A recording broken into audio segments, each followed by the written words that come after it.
नमस्कार, मैं सुनील कुमार। मैं पढ़ा रहा था आपको हाइड्रोलिक मशीन्स, और हाइड्रोलिक मशीन्स में हम लोगों ने सेंट्रीफ्यूगल पंप स्टार्ट किया था। सेंट्रीफ्यूगल पंप में हम लोगों ने पंप के एक पार्ट इम्पेलर की बात कर ली थी, और अब हम बात करेंगे केसिंग। चलिए शुरुआत करते हैं अपने वीडियो को, ठीक है। चलिए, केसिंग। केसिंग आपने देखा भी है पीछे, ये देखिए, आपको मैंने बताया था केसिंग कैसा है। क्या आपको दिख रहा है? ये केसिंग है, ये जो हिस्सा है ये जो है पंप का केसिंग है। केसिंग कहाँ होगी?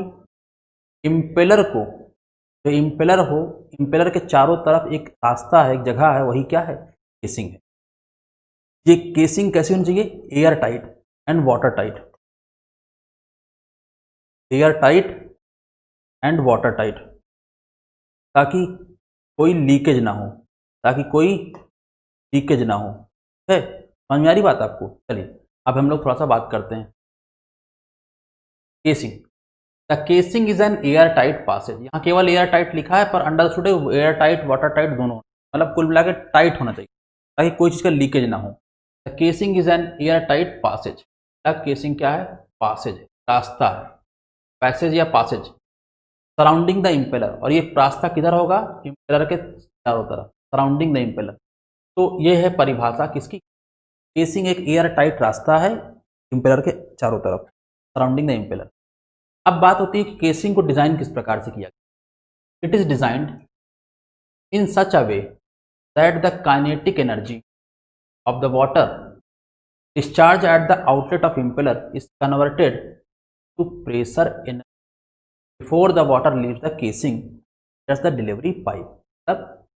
मतलब ये देखो, मान लो यही है, मान लो कि यही है पंप है, ठीक है। तो एक बात समझो, ये जो फ्लूइड होगा तो यहाँ जब प्रवेश करेगा, यहाँ प्रवेश किया, यहाँ पे में यह सक्शन आई, ये पूरा इसे सक्शन आई है, सेंटर ऑफ द पंप है। पंप में प्रवेश किया, प्रवेश करने के बाद जब फ्लूइड यहाँ से इम्पेलर के माध्यम से बाहर गया, इम्पेलर से होते हुए बाहर गया, इम्पेलर से होते हुए बाहर गया, अभी ये इम्पेलर के अंदर ही है, अब ये इम्पेलर से बाहर आया, कहाँ आया? केसिंग। इम्पेलर से बाहर आया, कहाँ आया? केसिंग। एक बात बताओ, अगर यहाँ से कुछ डिस्चार्ज आया, फिर यहाँ से कुछ आया, ये डिस्चार्ज यहाँ तक पहुँचा था, फिर ये वाला भी मिल जाएगा, तो डिस्चार्ज बढ़ गया, घट गया, बढ़ गया। ये बढ़ा हुआ डिस्चार्ज यहाँ पे आया, ये वाली डिस्चार्ज ही मिल गया, डिस्चार्ज और बढ़ गया। फिर यहाँ पे आया, यहाँ से डिस्चार्ज एक और आ गया, और बढ़ गया। तो आप देखोगे कि जैसे जैसे आप इधर से इधर आ रहे हो, जो फ्लूइड है वो कंबाइंड होता जा रहा है, और डिस्चार्ज क्या होगा? बढ़ता चला जाएगा। कुल मिला के आप देखो, जैसे जैसे आप इधर आओगे, इधर साइड आओगे, क्या होगा? चार्ज बढ़ेगा, डिस्चार्ज बढ़ेगा। लेकिन हमारा पर्पस क्या होता है? हमारा पर्पस होता है पंप में लिक्विड की काइनेटिक एनर्जी प्रेशर में कन्वर्ट। क्योंकि ये कौन सा पंप है? ये रोटोडायनामिक पंप, सेंट्रीफ्यूगल पंप है। और सेंट्रीफ्यूगल पंप एक रोटोडायनामिक पंप होता है। और रोटोडायनामिक पंप में मैंने बताया है आपको कि जो इम्पेलर होता है वो फ्लूइड पे फोर्स लगाता है, और फ्लूइड पे फोर्स लगाने के कारण फ्लूइड की काइनेटिक एनर्जी बढ़ती है, और बाद में उसी काइनेटिक एनर्जी को हम किस में कन्वर्ट करते हैं? प्रेशर में। मतलब फ्लूइड की काइनेटिक एनर्जी को प्रेशर में कन्वर्ट करने का काम इम्पेलर करेगा। कौन करेगा? इम्पेलर। लेकिन क्या ये काम, कौन सा काम? काइनेटिक एनर्जी को प्रेशर में कन्वर्ट करने वाला, क्या ये काम केवल इम्पेलर करेगा कि केसिंग भी कर सकती है? केसिंग भी करेगी। तो फोर्स तो केवल इम्पेलर लगाएगा, लेकिन फोर्स लगने के कारण जो काइनेटिक एनर्जी बढ़ेगी, उस बढ़ी हुई काइनेटिक एनर्जी को प्रेशर में कन्वर्ट करने का काम इम्पेलर भी करेगा, केसिंग भी करेगा। मतलब इम्पेलर और केसिंग दोनों मिलके काइनेटिक एनर्जी किस में कन्वर्ट करते हैं? तो कुछ काइनेटिक एनर्जी को प्रेशर में कन्वर्ट करेगा ये इम्पेलर, कुछ काइनेटिक एनर्जी को प्रेशर में कन्वर्ट करेगा इम्पेलर। बल्कि कुछ नहीं, मैक्सिमम का, बल्कि बोले मैक्सिमम हिस्सा काइनेटिक एनर्जी का प्रेशर में कन्वर्ट हो जाए कहाँ? इम्पेलर के अंदर ही, इम्पेलर के अंदर ही, ठीक है। लेकिन जब ये फ्लूइड इधर निकलेगा तो इसके पास अभी भी कुछ काइनेटिक एनर्जी होगी, अभी भी कुछ काइनेटिक एनर्जी होगी, और मैं इस काइनेटिक एनर्जी को किस में कन्वर्ट करना चाहूँगा? बची हुई काइनेटिक एनर्जी का ही बड़ा हिस्सा किस में कन्वर्ट करना चाहूँगा? प्रेशर में। तो कैसे करेंगे? देखो, आप यहाँ नोटिस करो, आप यहाँ पे नोटिस करो, क्या नोटिस करोगे? पहली बात, जैसे जैसे फ्लूइड यहाँ से ऐसे आएगा, डिस्चार्ज क्या होगा? चार्ज बढ़ेगा। अच्छा, अब डिस्चार्ज बराबर आप जानते होता है एरिया गुणे वेलोसिटी।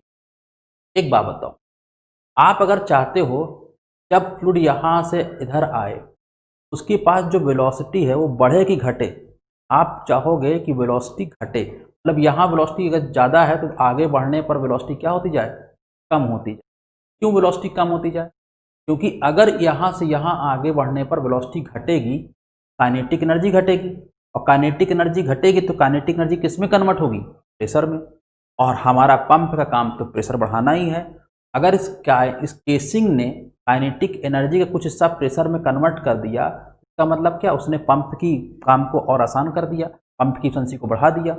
अब एक बात बताओ, यहाँ पे आप देखो डिस्चार्ज यहाँ से यहाँ तक जाते समय बढ़ रहा था, चार्ज बढ़ रहा था, आपने देखा, क्योंकि ये लिक्विड सब ऐड होता जाएगा, जब सब ऐड होता जाएगा तो क्या होगा, डिस्चार्ज कॉन्जिक्यूटिव सेक्शंस पे बढ़ता चला जाएगा, ठीक।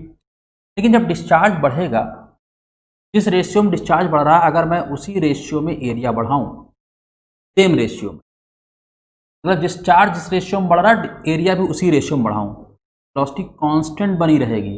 और ये काम कहाँ हुआ था, फ्रांसिस टरबाइन के केसिंग में, या कहो रिएक्शन टरबाइन केसिंग में, वहाँ पे वेलोसिटी को कांस्टेंट बनाए रखना हमारा पर्पस था, पर यहाँ पे वो पर्पस नहीं है। यहाँ पर्पस ये है, चार्ज जब बढ़े एरिया इस प्रकार से बढ़ाना है कि वेलोसिटी घटे। बताओ वेलोसिटी कैसे घटेगी, ऐसे घटेगी, डिस्चार्ज मान लो जिस रेट से बढ़ रहा है, एरिया को उसी रेट से नहीं बढ़ाएंगे, एरिया को उससे ज़्यादा रेट से बढ़ाएंगे। अगर एरिया डिस्चार्ज के बढ़ने की दर की तुलना में ज़्यादा दर से बढ़ाओगे, क्या होगा, वेलोसिटी ऑटोमेटिक घट जाएगी। अब डिस्चार्ज बढ़ रहा है, एरिया उससे ज़्यादा तेज़ी से बढ़ रहा है, क्या होगी, मतलब यहाँ सेंट्रीफ्यूगल पंप में जो केसिंग होती है, केसिंग में एरिया बढ़ता है, लेकिन एरिया के बढ़ने की दर डिस्चार्ज के बढ़ने की दर के बराबर होती है कि ज़्यादा होती है, ज़्यादा होती है।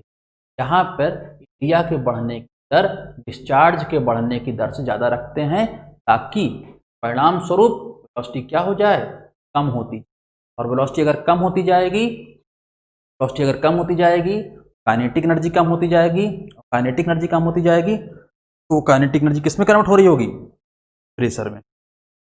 अगर प्रेशर में कन्वर्ट हो रही है तो अच्छी बात है, क्योंकि पंप पे काम ही होता है प्रेशर बढ़ाना। तो एक बात याद रखना कि जो यहाँ केसिंग है, उस केसिंग में भी एरिया बढ़ेगा, और इस प्रकार की केसिंग का नाम हमने क्या नाम दिया था, याद करो, हमने नाम दिया था स्पाइरल केसिंग, नाम दिया था स्पाइरल केसिंग, या हमने क्या नाम दिया था, वॉल्यूट केसिंग, या हमने क्या नाम दिया था, स्क्रॉल केसिंग। याद है जब मैंने रिएक्शन टरबाइन पढ़ाया था, स्पाइरल केसिंग, वॉल्यूट केसिंग या स्क्रॉल केसिंग।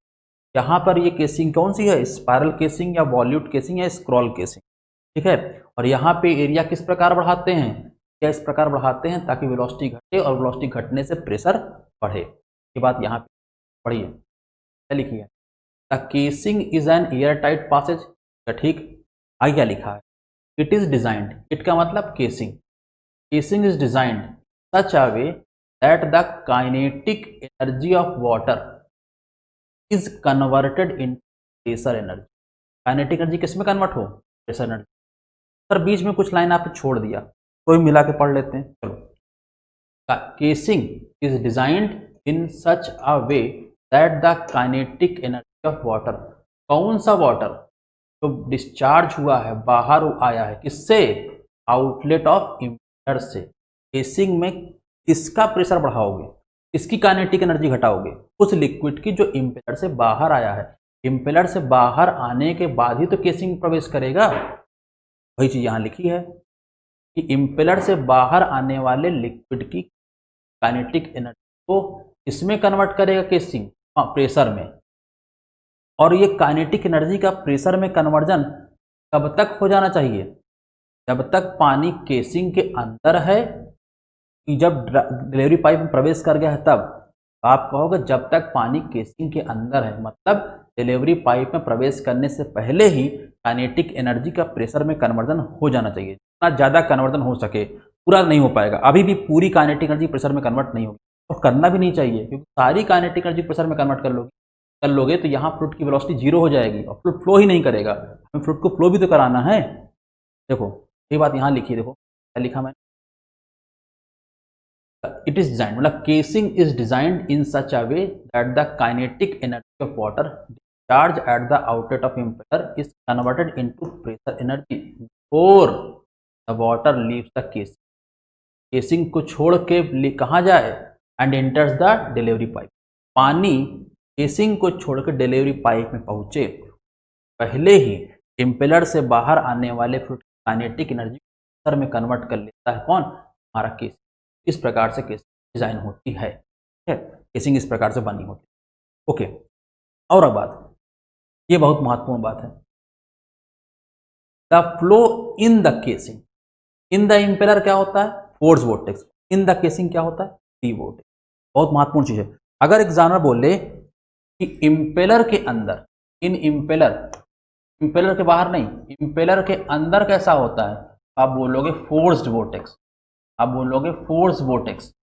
और अगर आप, ये वोर्टेक्स क्या होता है बताऊंगा, वोर्टेक्स फ्लो क्या होता है बताऊंगा अभी आपको।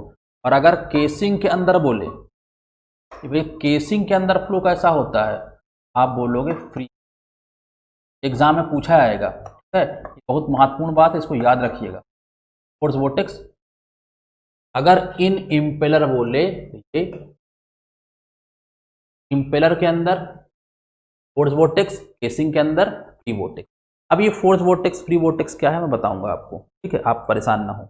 इधर देखिए आप, ये महत्वपूर्ण बात थी, यस। अब आगे, अब यहाँ केसिंग भी तीन प्रकार की, जैसे इम्पेलर तीन प्रकार का था, केसिंग भी तीन प्रकार की होगी। सर कौन कौन से प्रकार की केसिंग होगी, देखो पहली केसिंग का नाम होगा वॉल्यूट की, पहली केसिंग का नाम होगा वॉल्यूट की, वॉल्यूट की। वॉल्यूट केसिंग का मतलब रॉल केसिंग या स्पाइरल केसिंग। बेसिकली अभी तक हमने केसिंग को लेके जो बात की वो वॉल्यूट केसिंग ही थी, है, केसिंग की जो पढ़ाई की वॉल्यूट केसिंग, मतलब वॉल्यूट केसिंग हम लोग पढ़ चुके हैं, अभी पढ़ा हमने।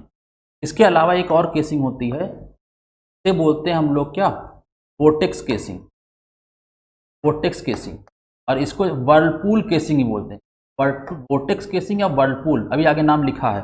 और तीसरी होती है क्या, diffuser casing, diffuser casing, diffuser casing. अब सर तीन प्रकार की केसिंग, तीन प्रकार की इम्पेलर पढ़ा चुके, तीन प्रकार की केसिंग पढ़ाने जा रहा हूं, यस। तीनों केसिंग में क्या अंतर मैं बता दूंगा आपको, पर एग्जाम में पूछा नहीं जाता।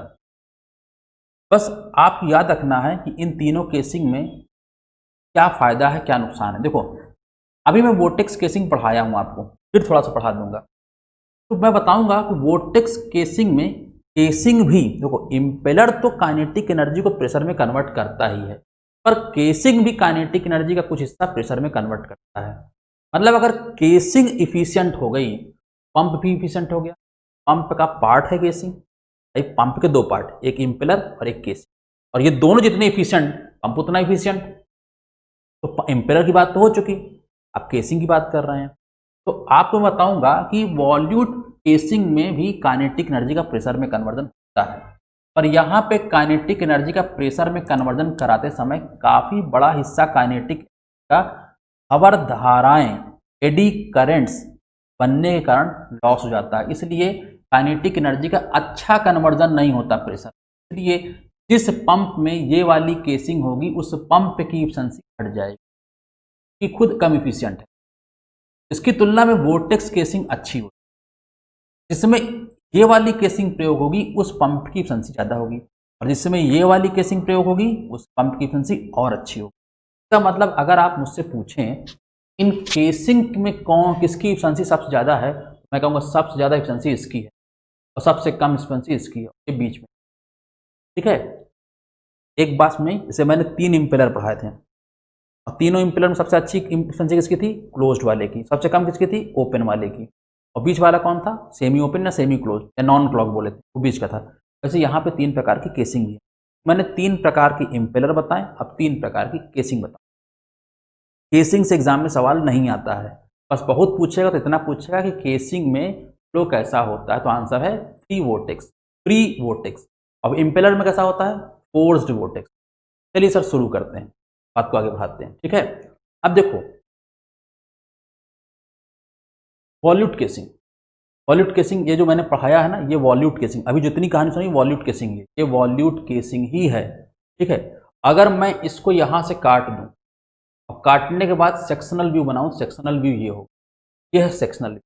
इसमें आपको मैं इम्पेलर जो रोटरी पार्ट है वो दिखा देता हूँ और जो केसिंग है वो दिखा देता हूँ। अच्छा बताओ, अगर आपने यहाँ से, मैं इसको मिटा दूँ थोड़ा सा, मिटा दूँ तो थोड़ा सा आप बता पाऊंगा मैं आपको। अगर मैंने इसको यहाँ से काटा,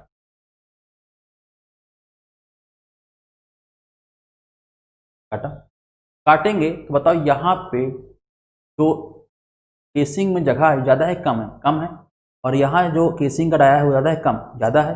तो काटने के बाद यहाँ देखिए, ये देखिए यहाँ जितना डाया है वो ये है और यहाँ जो डाया है ज़्यादा वो ये है। तो इसका मतलब केसिंग, ये हिस्सा केसिंग, ये हिस्सा केसिंग, यही है केसिंग। और यहाँ पे ये दिख रहा है आपको? सर इम्पेलर कहाँ है? जरा मैं इम्पेलर भी दिखा देता हूँ। इम्पेलर मैं यहाँ पे येलो कलर से दिखाता हूँ, आपको दिखेगा नहीं, सॉरी येलो कलर, आपको ब्लू कलर से दिखाता हूँ। ये जो हिस्सा है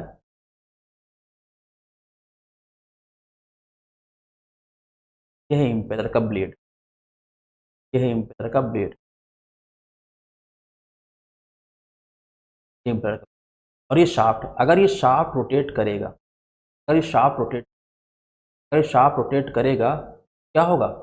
ये फ्लूइड रोटेट करेगा और यहाँ से फ्लूइड अंदर आएगा, यहाँ से। और यही हिस्सा तो ये आगे का आपको ये यहाँ पे एक हिस्सा दिखेगा ना, यही है आपका आई, यहाँ से पानी प्रवेश करे।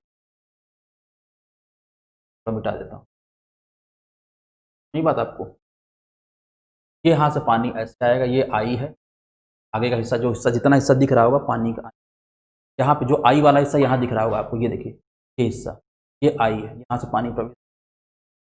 अब ये पानी प्रवेश करेगा इतने हिस्से में, ये आई, पानी जब यहाँ से प्रवेश करेगा तो किस में जाएगा? इम्पेलर में। और इम्पेलर के बाद किस में आ जाएगा? केसिंग आ जाएगा। दिख रहा है आपको? आपको मालूम पड़ गया ना कि पानी इम्पेलर से भी केसिंग में आ जाएगा। ओके, अब जरा देखते हैं, आगे बढ़ते हैं हम लोग थोड़ा सा। तो ये भी बात आपको समझ में आई, वॉल्यूट केसिंग। अब होता क्या है कि मैं मिटा भी देता हूँ इसको ताकि और क्लियर हो।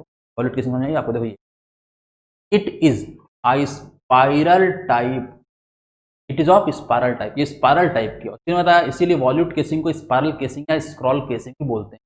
वॉल्यूट, स्पाइरल, स्क्रॉल सब है। In which area of flow increases gradually, बाद ही मैं बता चुका हूँ कि एरिया क्या होता है फ्लो का, इंक्रीज करता है, एरिया बढ़ाते जाते हैं हम लोग। आगे क्या लिखा है? The increase in area of flow is the velocity of flow. मैंने बताया था कि जिस रेट में यहाँ पर डिस्चार्ज बढ़ेगा, एरिया उससे ज़्यादा रेट से बढ़ाएंगे ताकि वेलोसिटी क्या हो? घटती जाए। और वेलोसिटी घटेगी तो किस में कन्वर्ट होगी? काइनेटिक एनर्जी कन्वर्ट होगी। बात यहाँ लिखी है। ओके, तो पहला पॉइंट हो गया, दूसरा पॉइंट हो गया, तीसरा पढ़ते हैं। The decrease in velocity increases the pressure of water the case. बताया कि वेलोसिटी घटेगी मतलब काइनेटिक एनर्जी घटेगी, काइनेटिक एनर्जी घटेगी मतलब प्रेशर बढ़ेगा। ये बात भी समझ में आ गई, ये बता चुका हूँ मैं आपको। Third point, fourth point, in case of वॉल्यूट case, जिस भी पंप में ये वाली केसिंग लगी तो होता क्या है?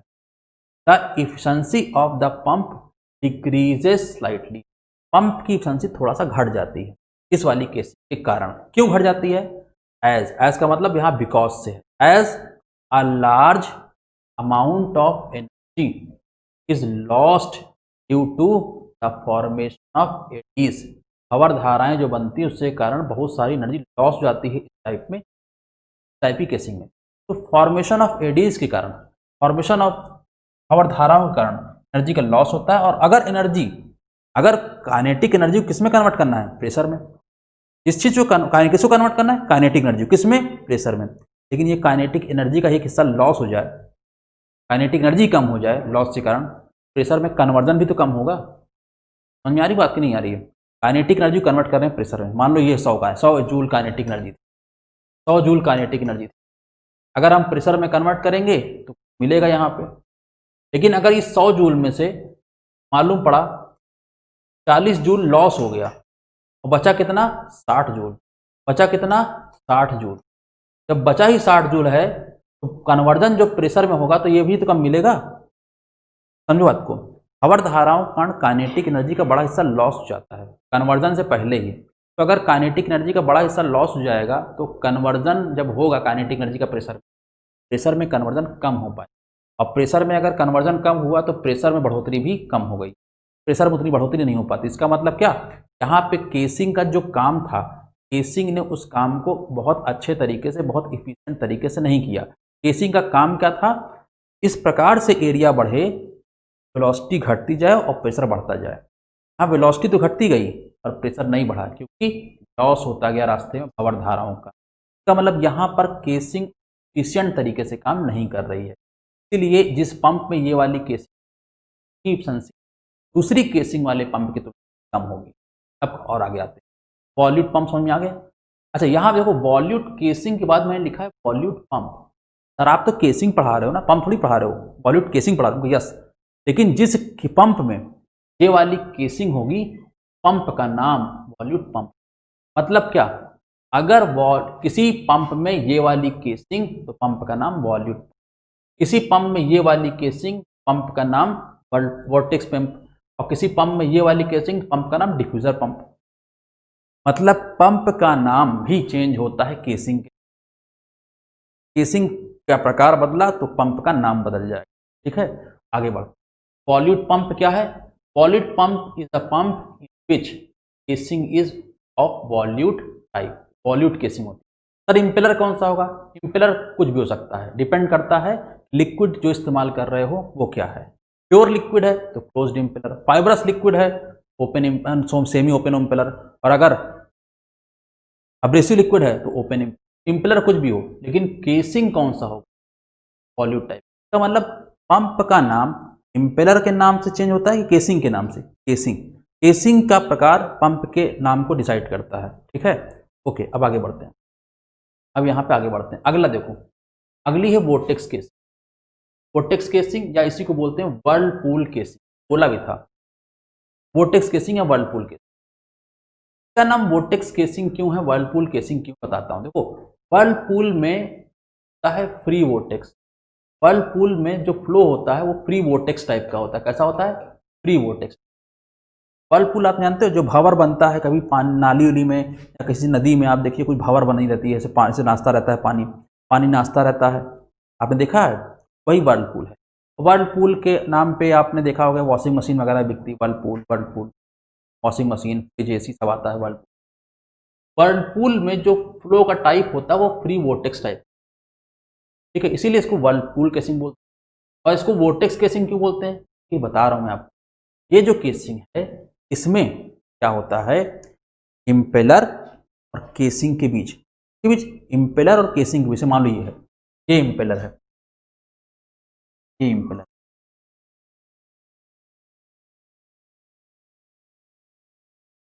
ये इंपेलर है, और इसके तुरंत बाद केसिंग नहीं शुरू कर रहेंगे, केसिंग थोड़ा दूर शुरू, और इस इंपेलर और केसिंग के बीच एक थोड़ी सी खाली जगह छोड़ देंगे, थोड़ी सी खाली जगह। ये देखो, ये हिस्सा केसिंग का है, ये हिस्सा केसिंग का, ये हिस्सा केसिंग का, ये वाला हिस्सा केसिंग कहलाएगा, और ये तो लाल वाला इंपेलर है। तो सर ये फिर ये वाला हिस्सा जो है ये क्या है? ये खाली जगह है, और इस खाली जगह को बोलते हैं वोर्टेक्स चैम्बर। क्या बोलते हैं? वोर्टेक्स चैम्बर या वर्लपूल चैम्बर। क्यों? कि इस हिस्से में जब फ्लूइड आता है, इंपेलर से बाहर आया और इस हिस्से में आया, जब फ्लूइड इस हिस्से में आता है तो इस हिस्से में फ्लो होता है फ्री वोर्टेक्स, और फ्री वोर्टेक्स फ्लो होने के कारण इस हिस्से में काइनेटिक एनर्जी का प्रेशर में स्वतः कन्वर्जन हो जाता है। इसीलिए इस हिस्से को लगाने से इस क्या होता है, इस हिस्से को लगाने का मतलब क्या है? इंपेलर और केसिंग के बीच एक खाली जगह प्रदान करना। ये हिस्सा क्या है? खाली जगह, यहाँ कुछ है नहीं, इंपेलर है, केसिंग है, और उसके बीच एक खाली जगह है। इंपेलर और केसिंग के बीच एक एनुलर स्पेस है। इस एनुलर स्पेस के होने का क्या होती है? केसिंग की एफिशिएंसी बढ़ जाती है। कैसे बढ़ जाती समझते हैं। ठीक है, देखो क्या लिखा है, बारी बारी समझते हैं। If a circular chamber is introduce, मतलब एक सर्कुलर चैम्बर को इंट्रोड्यूस कर दें, ला दें, अभी तक नहीं था, ला रहे, इसलिए वर्ड इस्तेमाल किया इंट्रोड्यूस। अभी तक कहां था सर्कुलर चैम्बर? इम्पेलर के तुरंत बाद केसिंग आ जा रही थी, अब इम्पेलर के बाद केसिंग नहीं है, इम्पेलर के बाद पहले एक सर्कुलर चैम्बर है। If a circular chamber is introduce between between किसके बीच, केसिंग एंड केसिंग और इम्पेलर के बीच अगर एक सर्कुलर चैम्बर इंट्रोड्यूस कर दें, क्या होता है, जो केसिंग होती है, केसिंग का नाम होता है वोट, मतलब वॉल्यूट केसिंग और वोर्टेक्स केसिंग में एक अंतर। वॉल्यूट केसिंग में इम्पेलर के तुरंत बाद केसिंग हो जाएगी, जबकि वोर्टेक्स केसिंग में इम्पेलर और केसिंग के बीच एक सर्कुलर चैम्बर होगा। चैम्बर में कुछ होता नहीं, खाली जगह होती है, अभी मैं दिखाऊंगा आपको। और इस केसिंग को, जिसमें इम्पेलर के तुरंत बाद केसिंग नहीं है, वोर्टेक्स चैम्बर बीच में है या वर्लपूल चैम्बर बीच में है, उसे बोलते हैं वोर्टेक्स केसिंग या वर्लपूल। और इस पंप को, इसमें ये वाली केसिंग होती है, इसे वोर्टेक्स पंप या वर्लपूल पंप भी बोलते हैं। जो केसिंग का नाम उसी का था पंप का नाम, ठीक है। अब इसको लगाने से फायदा क्या हुआ, इसे सर्कुलर चैम्बर को इंट्रोड्यूस करने से फायदा क्या हुआ, जरा देखते हैं लोग। By introducing the circular chamber the loss of energy due to formation of eddies is reduce. जो भंवर धाराएं बनने का जो लॉस हो रहा था वो घट जाएगा, और लॉस घट गया तो ज़्यादा काइनेटिक एनर्जी का बड़ा हिस्सा किसमें कन्वर्ट होगा, प्रेशर में, तो इफिशिएंसी केसिंग की बढ़ जाएगी। हुआ कंसिडरेबल, बड़े हद तक, बड़े कंसिडरेबल एक्सटेंट तक क्या होगा, एडीज के कारण जो लॉस हो रहा था वो घट जाएगा। तो भंवर धाराओं के कारण होने वाले लॉस का एक बड़ा हिस्सा खत्म हो जाएगा, मतलब अब भंवर धाराओं के कारण लॉस ना के बराबर होगा। अच्छा ठीक है, लेकिन सर ये सर्कुलर चैम्बर होने से कैसे लॉस वगैरह कम हुआ या कैसे प्रेशर वगैरह बढ़ गया, देखो होता क्या, देखो फ्री वोर्टेक्स में, अभी मैं फ्री वोर्टेक्स पढ़ाऊंगा, अभी आज ही पढ़ाऊंगा, परेशान ना होइए।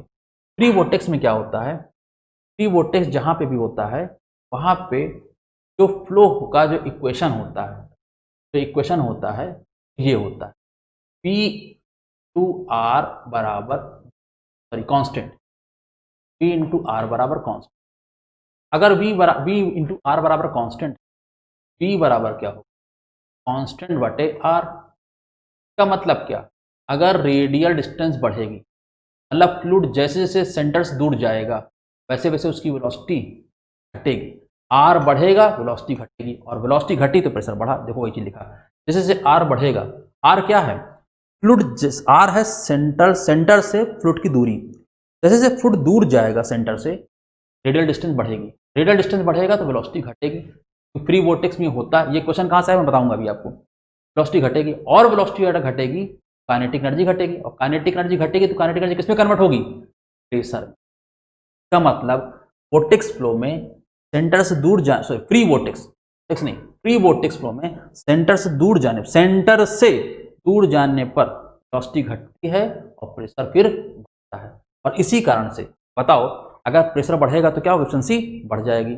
वही लिखो, दस the efficiency of the pump is more than the efficiency and only वॉल्यूट casing, मतलब इस पंप की केसिंग उस पंप से ज्यादा होगी जिसमें केवल वॉल्यूट केसिंग है, मतलब कोई सर्कुलर चैम्बर नहीं दिया, केवल वॉल्यूट केसिंग। तो केवल वॉल्यूट केसिंग दोगे तो वॉल्यूट पंप कहलाएगा, और वॉल्यूट केसिंग के अलावा सर्कुलर चैम्बर दे दोगे कहलाएगा वोर्टेक्स केसिंग या वर्लपूल केसिंग, और पंप का नाम होगा वोर्टेक्स पंप या वर्लपूल पंप। लेकिन यहाँ पे ये जरा सर और समझाइए, तो और समझा देता हूँ, सर देखो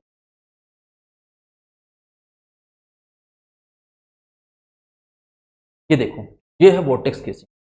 वोर्टेक्स केसिंग में आप जरा ध्यान से देखिएगा, क्या है ये, देखिए ये आपको दिख रहा है इम्पेलर, इम्पेलर दिख रहा है, ये दिख रहा है केसिंग। देखो इम्पेलर के बाद यहाँ डॉटेड लाइन है, ये डॉटेड लाइन दिख रही होगी, डॉटेड लाइन दिख रही होगी, तो डॉटेड लाइन के इधर एक केसिंग है, केसिंग का एरिया देखो वैसे ही बढ़ रहा है, देखो कोई दिक्कत नहीं, केसिंग बढ़ रहा है, एरिया बढ़ रहा है, ये केसिंग है। लेकिन केसिंग और इम्पेलर के बीच यहाँ कुछ खाली जगह आपको दिख रही है, डॉटेड लाइन और इम्पेलर वाली लाइन के बीच में जो खाली जगह दिख रही है आपको, ये वास्तव यही है आपका क्या, ये हिस्सा ही है क्या, वोर्टेक्स चैम्बर। क्या है, वोर्टेक्स चैम्बर, ठीक है, ओके। अगर ये हिस्सा वोर्टेक्स चैम्बर है सर, तो इसमें होगा क्या, हमने कहा देखो दिखाता हूँ, मैं फिर इसको मिटा रहा हूँ, हाँ, और कलर बदल रहा हूँ।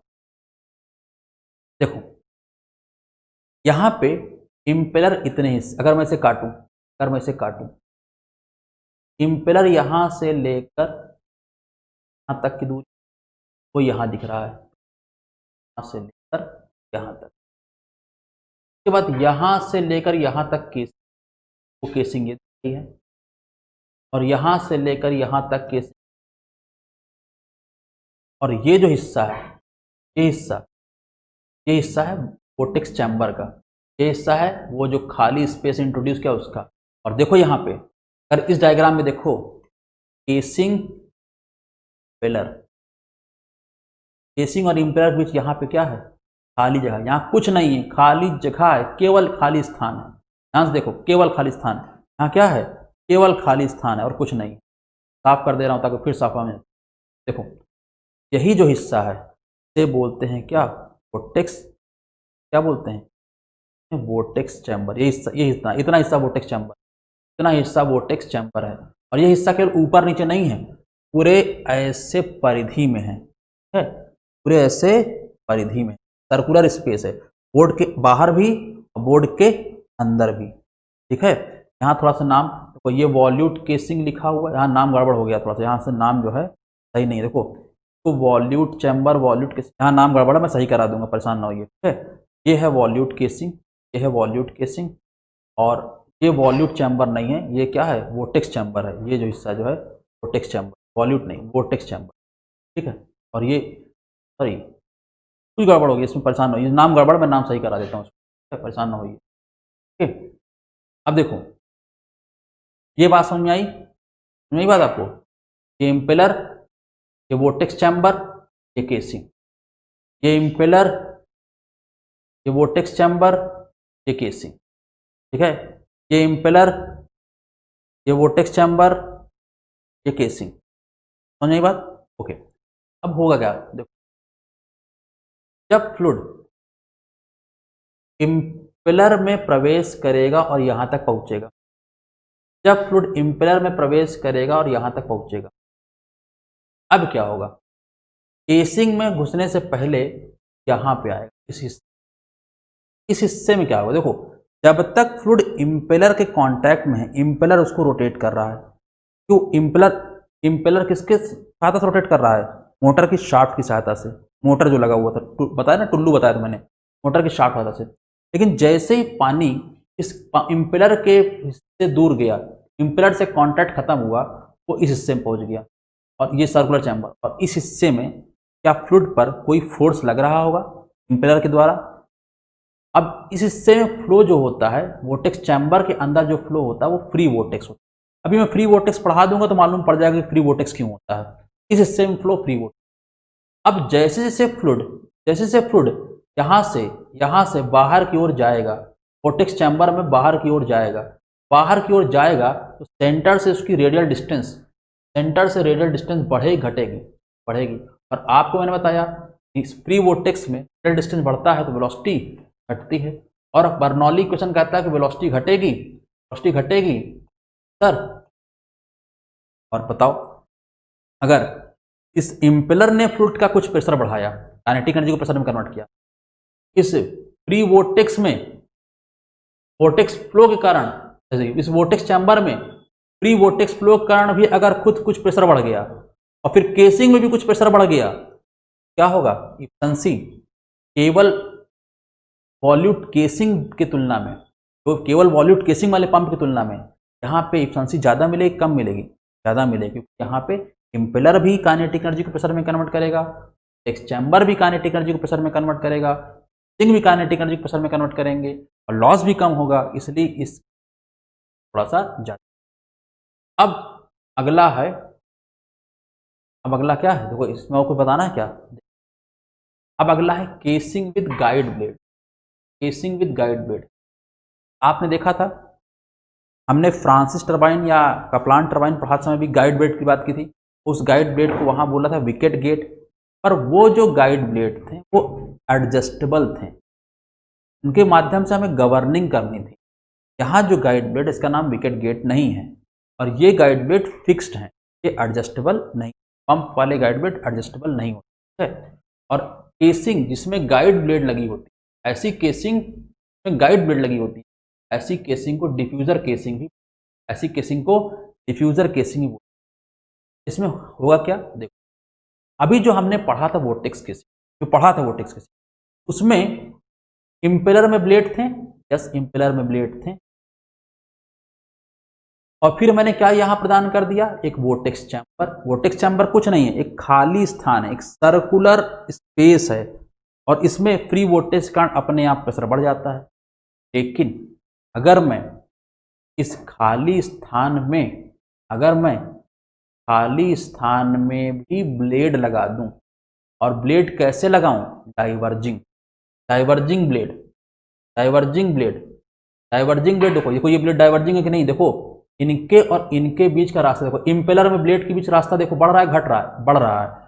और मैंने पहले बताया था कि अगर डाइवर्जिंग रास्ता है तो आगे जाने पर एरिया बढ़ेगा, एरिया बढ़ेगा तो वेलोसिटी घटेगी, और वेलोसिटी घटेगी तो प्रेशर, मतलब डाइवर्जिंग रास्ता। यहाँ देखो जो ब्लेड्स के बीच जो रास्ता होता है वो डाइवर्जिंग जानबूझ के बनाते हैं ताकि आगे बढ़ने पर फ्लूइड की काइनेटिक एनर्जी कम हो और प्रेशर एनर्जी बढ़े। अभी प्रेशर एनर्जी बढ़ेगी, लेकिन अगर मैं ये जो चैम्बर है ये वाला, ये वाला से मैं बोल रहा हूँ क्या, vortex chamber, vortex casing vortex chamber है। अगर मैं इस स्थान में भी ब्लेड लगा दूं तो कौन सी ब्लेड, गाइड ब्लेड, वो क्या नाम देंगे, गाइड ब्लेड। लेकिन वो गाइड ब्लेड के बीच की दूरी भी कैसी हो, ऐसी, वो भी क्या करेंगे, काइनेटिक एनर्जी किस में कन्वर्ट करेंगे, प्रेशर एनर्जी में। मतलब फिर इस हिस्से में जो प्रेशर फ्री वोर्टेक्स फ्लो कारण बढ़ रहा था तो वो तो बढ़ेगा ही, ब्लेड की बनावट के कारण प्रेशर और बढ़ेगा। अगर प्रेशर और बढ़ेगा तो इफिशिएंसी केसिंग की और हाई हो जाएगी। चलो देखते हैं, ये देखो यहाँ पे देखो, ये क्या है, यहां से यहां तक पिलर, और फिर देखो ये जो हिस्सा है ये है वोर्टेक्स चैम्बर वाला। अगर इसी वोर्टेक्स चैम्बर देखो मैंने ब्लेड लगा दिए, अब जरा इनके बीच के स्थान को देखो बढ़ता चला जाएगा। देखो वोर्टेक्स चैम्बर के बीच देखो स्थान क्या हो रहा है, बढ़ रहा है, ये वोर्टेक्स चैम्बर।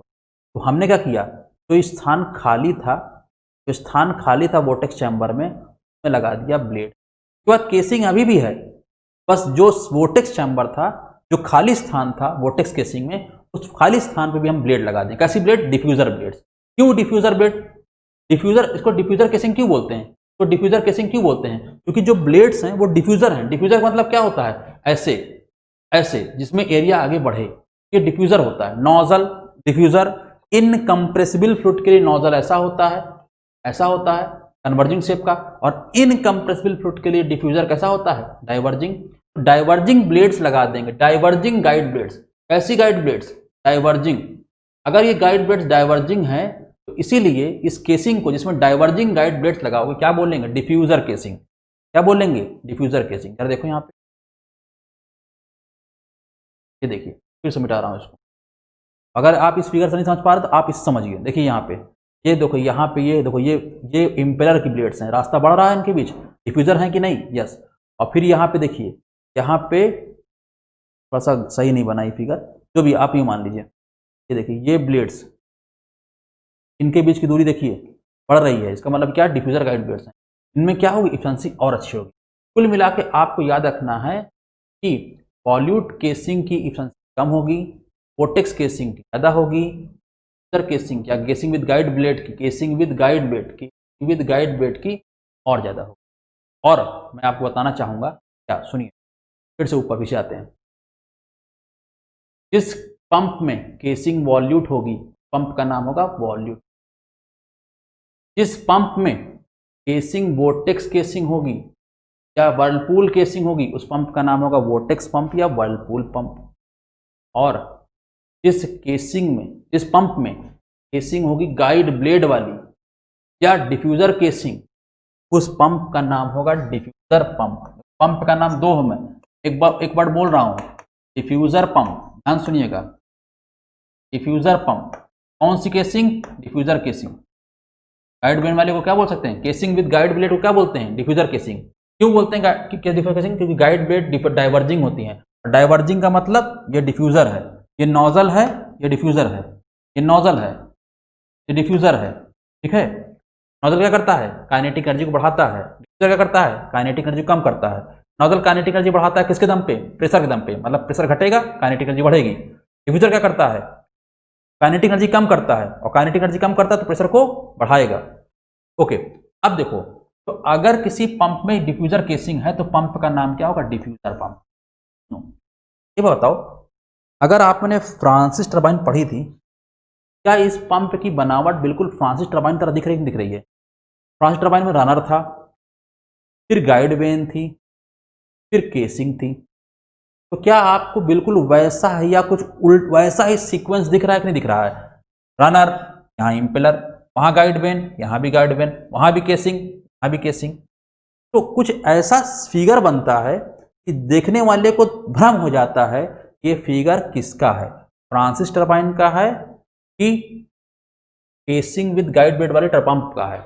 ठीक है, चूंकि यहाँ पे जो बनावट है या फिगर है ऐसा है जैसे लगता है कि टरबाइन है, फ्रांसिस टरबाइन है, इसीलिए इस केसिंग को इस केसिंग को जिसका नाम डिफ्यूजर पंप है, ये केसिंग जिस पंप में लगी होती है, ये केसिंग जिस पंप में लगी होती है, पंप को डिफ्यूजर पंप के यहाँ पे टरबाइन पंप भी बोलते हैं। बहुत इंपॉर्टेंट बात, टरबाइन पंप। एग्जाम में सवाल आता है कि टरबाइन पंप क्या है। एग्जाम में सवाल आता है टरबाइन पंप क्या है। देखो टरबाइन पंप क्या है? टरबाइन पंप एक पंप है। टरबाइन पंप एक पंप है। कई लोग सोचते हैं टरबाइन पंप एक ऐसा पंप है जो टरबाइन की तरह भी कार्य करेगा। नहीं, कार्य नहीं करेगा, दिखेगा उसकी तरह। टरबाइन पंप एक पंप है, और ये पंप कौन सा है? सेंट्रीफ्यूगल पंप है। ये क्या है? एक सेंट्रीफ्यूगल पंप। ये एक सेंट्रीफ्यूगल पंप है। सेंट्रीफ्यूगल पंप हैविंग केसिंग, एक सेंट्रीफ्यूगल पंप जिसमें केसिंग कौन सी है? Casing with guide blade. Guide blade या गाइड वेन भी बोल देते हैं। मतलब गाइड वेन वाली जो केसिंग है अगर वो सेंट्रीफ्यूगल पंप में लगी है तो उसी सेंट्रीफ्यूगल पंप को क्या बोलते हैं? Turbine pump. में पूछा गया है टरबाइन पंप क्या है? टरबाइन पंप एक सेंट्रीफ्यूगल पंप है। कौन सा सेंट्रीफ्यूगल पंप है? जिसमें केसिंग लगी होती है गाइड वेन वाली, गाइड ब्लेड या गाइड वेन वाली, ठीक है, या डिफ्यूजर ब्लेड वाली या डिफ्यूजर वेन वाली। ठीक है, कई बार गाइड वेन ना बोल के डिफ्यूजर वेन बोल लिखा होता है। Casing with diffuser when, guide when ना बोल के केसिंग विद डिफ्यूजर वेन लिखा होता है। Centrifugal pump having casing with guide when या केसिंग विद डिफ्यूजर वेन। है बात समझ में आई आपको? तो अगर आपसे टरबाइन पंप वर्ड मिल जाए तो ये समझिएगा। अब जरा रुकिए, टरबाइन पंप आपने पढ़ लिया, टरबाइन पंप आपने पढ़ लिया। टरबाइन पंप अगर आपने पढ़ लिया तो सुनिए, एक चीज होती है टरबाइन पंप, अभी आपने पढ़ा टरबाइन पंप। ये टरबाइन पंप है क्या? एक पंप है, बस इसकी बनावट टरबाइन की तरह होती है, टरबाइन पंप। एक चीज होती है पंप टरबाइन। पंप टरबाइन सुन लीजिए सर, ये टरबाइन पंप टरबाइन एक ही चीज है? नहीं, ये पंप टरबाइन वास्तव में डेरियास टरबाइन को बोलते हैं। डेरियास टरबाइन है। टरबाइन पंप एक पंप है, पंप टरबाइन एक टरबाइन है। कौन सा टरबाइन है? डेरियास टरबाइन। मालूम याद है ना, रिएक्शन टरबाइन जब पढ़ाया था मैंने, जब बेसिक क्लासिफिकेशन पढ़ाया था, जनरल क्लासिफिकेशन, डेरियास वर्ड आया था, डेरियास टरबाइन। इसकी खास बात क्या है?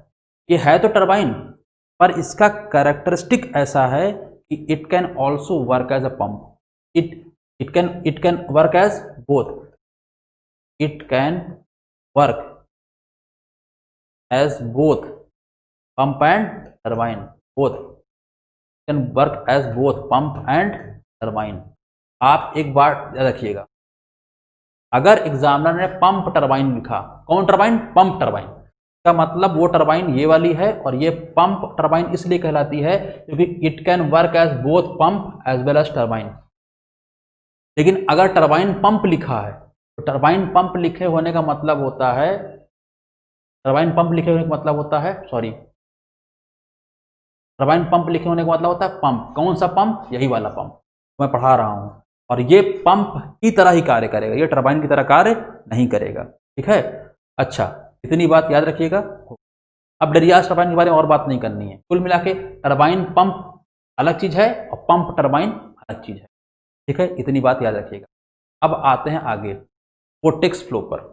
इस पे वोर्टेक्स फ्लो, वोर्टेक्स फ्लो समझते हैं, क्योंकि हमने आपसे कहा था कि वोर्टेक्स फ्लो में पढ़ाऊंगा आपको। तो वोर्टेक्स फ्लो क्या है?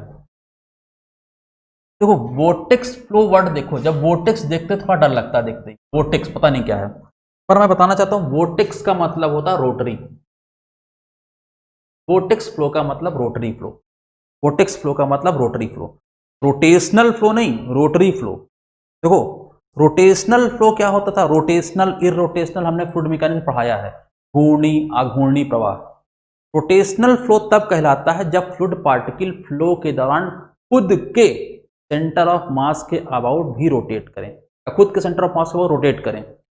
अगर फ्लूइड पार्टिकल फ्लो के दौरान अपने सेंटर ऑफ मास के अबाउट रोटेट करेंगे तो कहलाएगा रोटेशन, और अगर रोटेट नहीं करेंगे खुद के सेंटर ऑफ मास के अबाउट फ्लो कहलाएगा इररोटेशनल। बात पढ़ा है आपने फ्लूइड मैकेनिक्स में। यहाँ रोटेशनल इररोटेशनल नहीं लिखा है, यहाँ रोटरी लिखा है।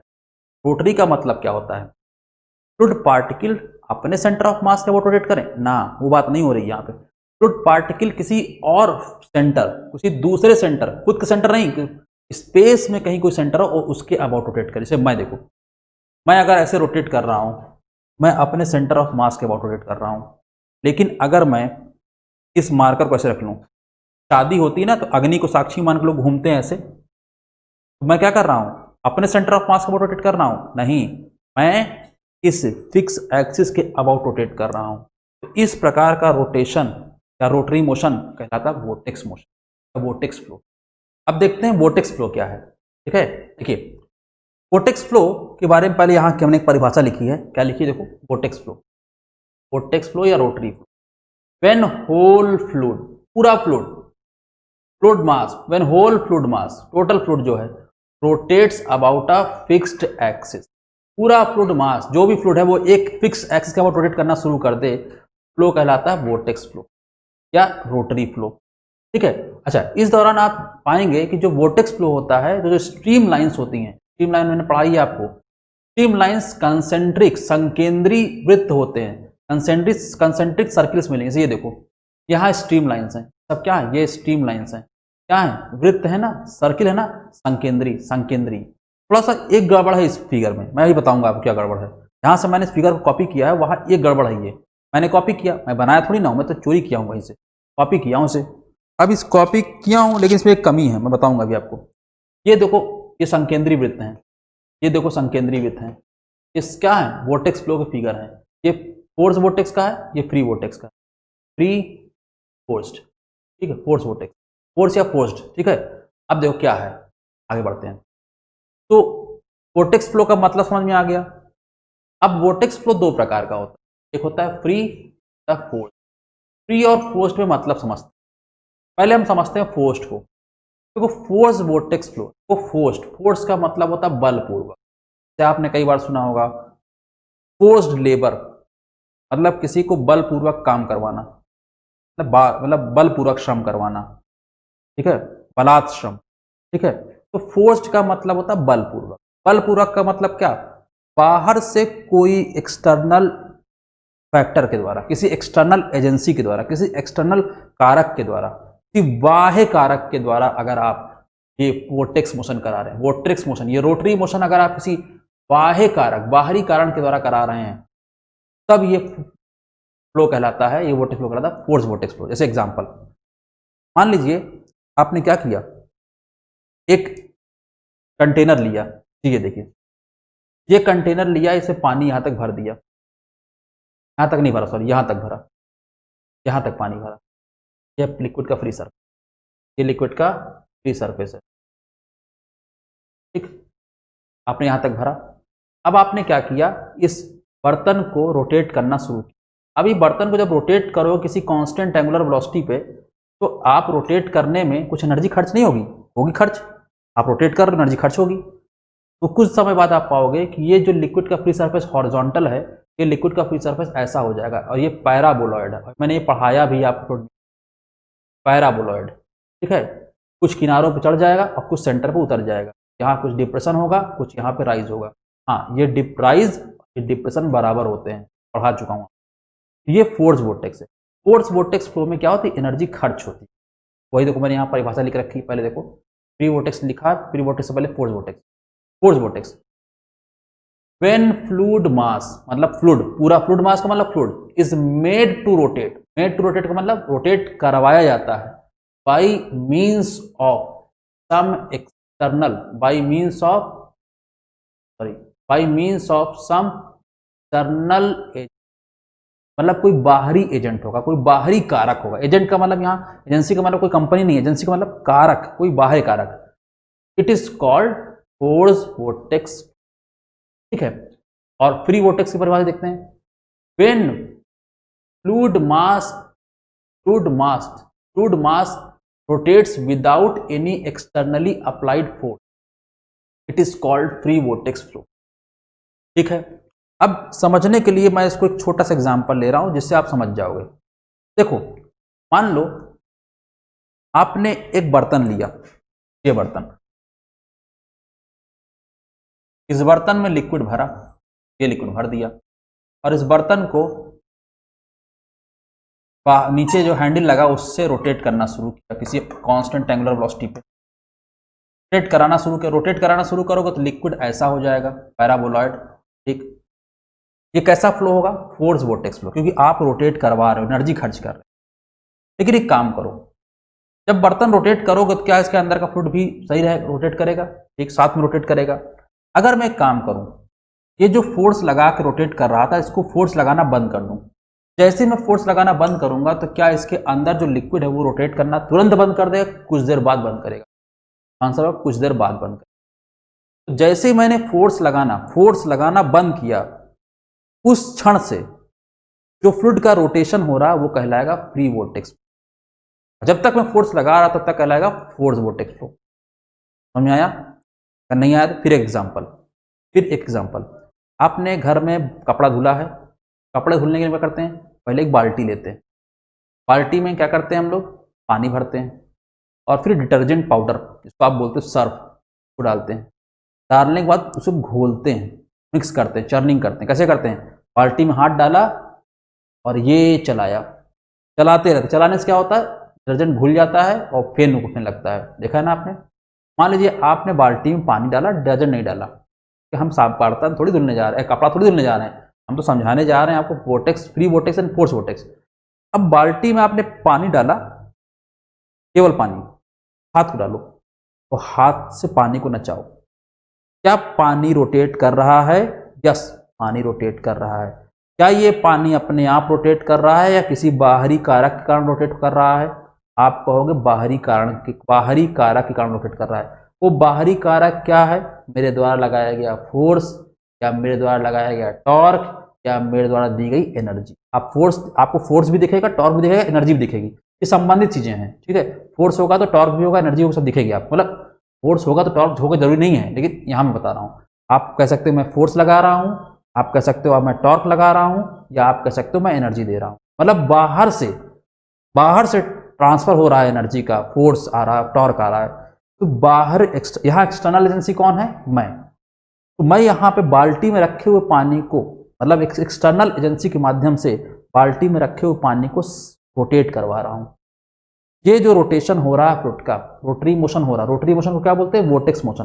मतलब ये जो वोर्टेक्स मोशन हो रहा है, वोर्टेक्स फ्लो हो रहा है, ये फ्री वोर्टेक्स फ्लो कहलाएगा कि फोर्स्ड? अब आप बताओ, फोर्स्ड होगा क्योंकि एक्सटर्नल एजेंसी इन्वॉल्व है।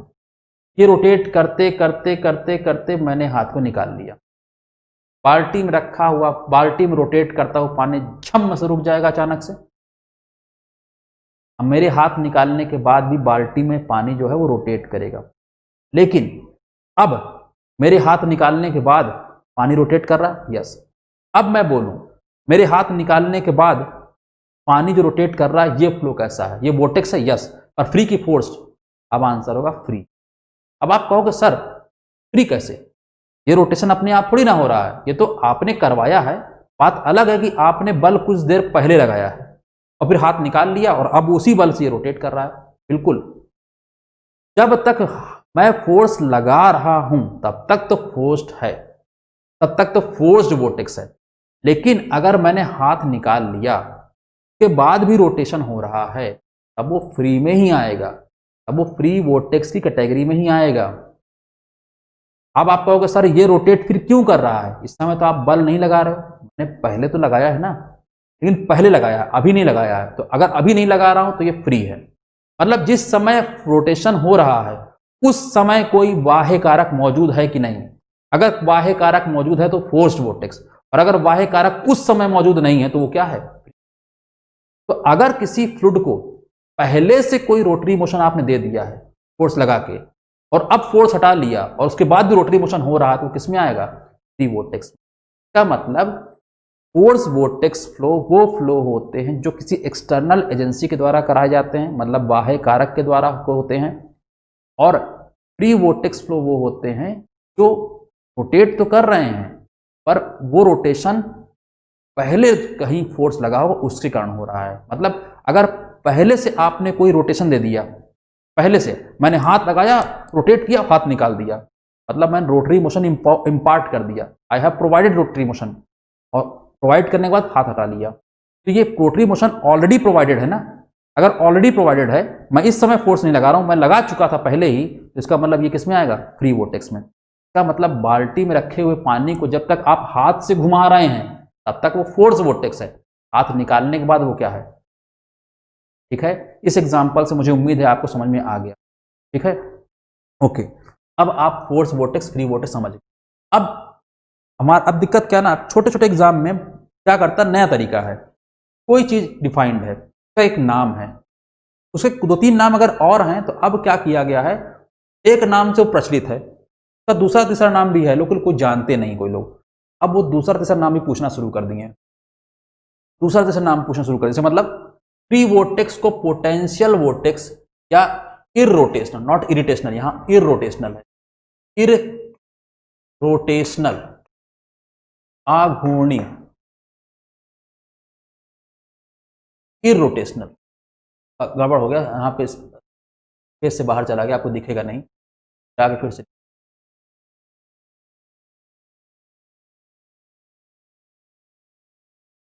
इररोटेशनल।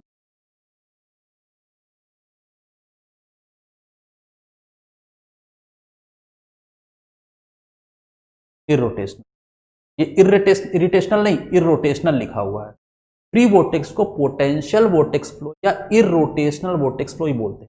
क्यों सर इररोटेशनल वोर्टेक्स फ्लो क्यों बोलते हैं, बताऊंगा अभी आपको। ठीक है, क्योंकि फ्री वोर्टेक्स में जो फ्लो होता है सामान्यतः है तो वोर्टेक्स फ्लो, लेकिन फ्लूइड के पार्टिकल सर्किल में मूव करते समय अपने सेंटर ऑफ मास के वो रोटेट नहीं करते। इसका मतलब फ्री वोर्टेक्स फ्लो में जो फ्लो होता है वो इररोटेशनल होता है, इसीलिए इसको इररोटेशनल वोर्टेक्स फ्लो ही। ठीक है, ओके। अब आगे बढ़ते हैं। अब एग्जांपल लीजिए, एग्जांपल लीजिए, बहुत एग्जांपल बहुत महत्वपूर्ण है। Flow of a fluid in centrifugal pump casing. Casing में जब फ्लूइड प्रवेश किया, बता देखो, केसिंग जब तक देखो, मान लो ये इंपेलर है, रोटरी पार्ट है, अगर ये रोटरी पार्ट के कांटेक्ट में फ्लूइड आया वो भी रोटेट करना शुरू कर देगा।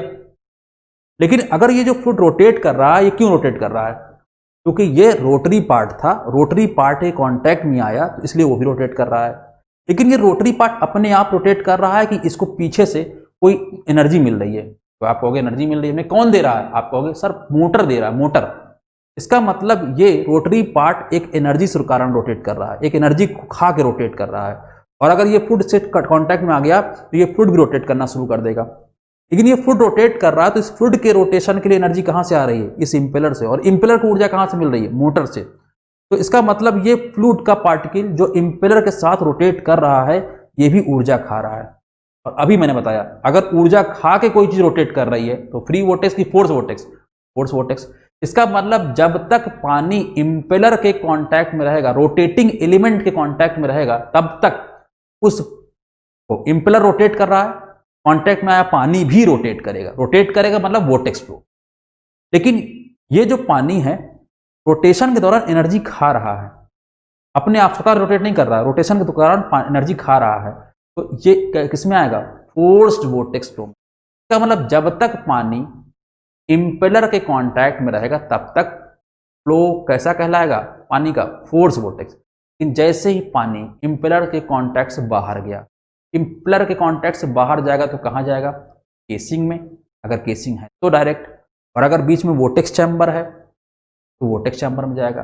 लेकिन जैसे ही केसिंग इम्पेलर के कांटेक्ट से बाहर गया, रोटेट तो अभी भी करेगा लेकिन अब उस पर बल लगना बंद हो जाएगा, क्योंकि इम्पेलर के कांटेक्ट में नहीं है वो। इम्पेलर के कांटेक्ट में रहेगा तभी तक बल लगेगा, क्योंकि बल कौन लगा रहा है, इम्पेलर।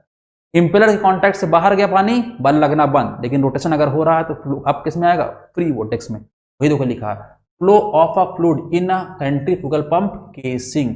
जब पानी केसिंग पहुंच जाएगा का मतलब केसिंग पहुंच गया, केसिंग पहुंच गया मतलब इम्पेलर कांटेक्ट से बाहर, वही लिखा है, after it has left the impeller. Impeller को लेफ्ट कर दिया है, इम्पेलर को छोड़ दिया है और केसिंग में प्रवेश कर गया है, और केसिंग में प्रवेश कर गया है तो क्या होगा, केसिंग में फ्लूइड का फ्लो कैसा होगा, फ्री वोर्टेक्स। अच्छा, इसी प्रकार रनर टरबाइन की बात कर लें, flow of fluid in turbine, turbine के केसिंग, टरबाइन के केसिंग में। आप कहोगे सर टरबाइन के केसिंग में, हाँ टरबाइन के केसिंग में भी, कोई भी केसिंग हो, केसिंग में फ्लो क्या होता है, free vortex, before it इंटर्स the guide when.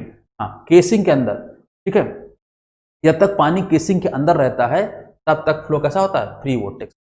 अच्छा अगला तीसरा, flow around a circular bend.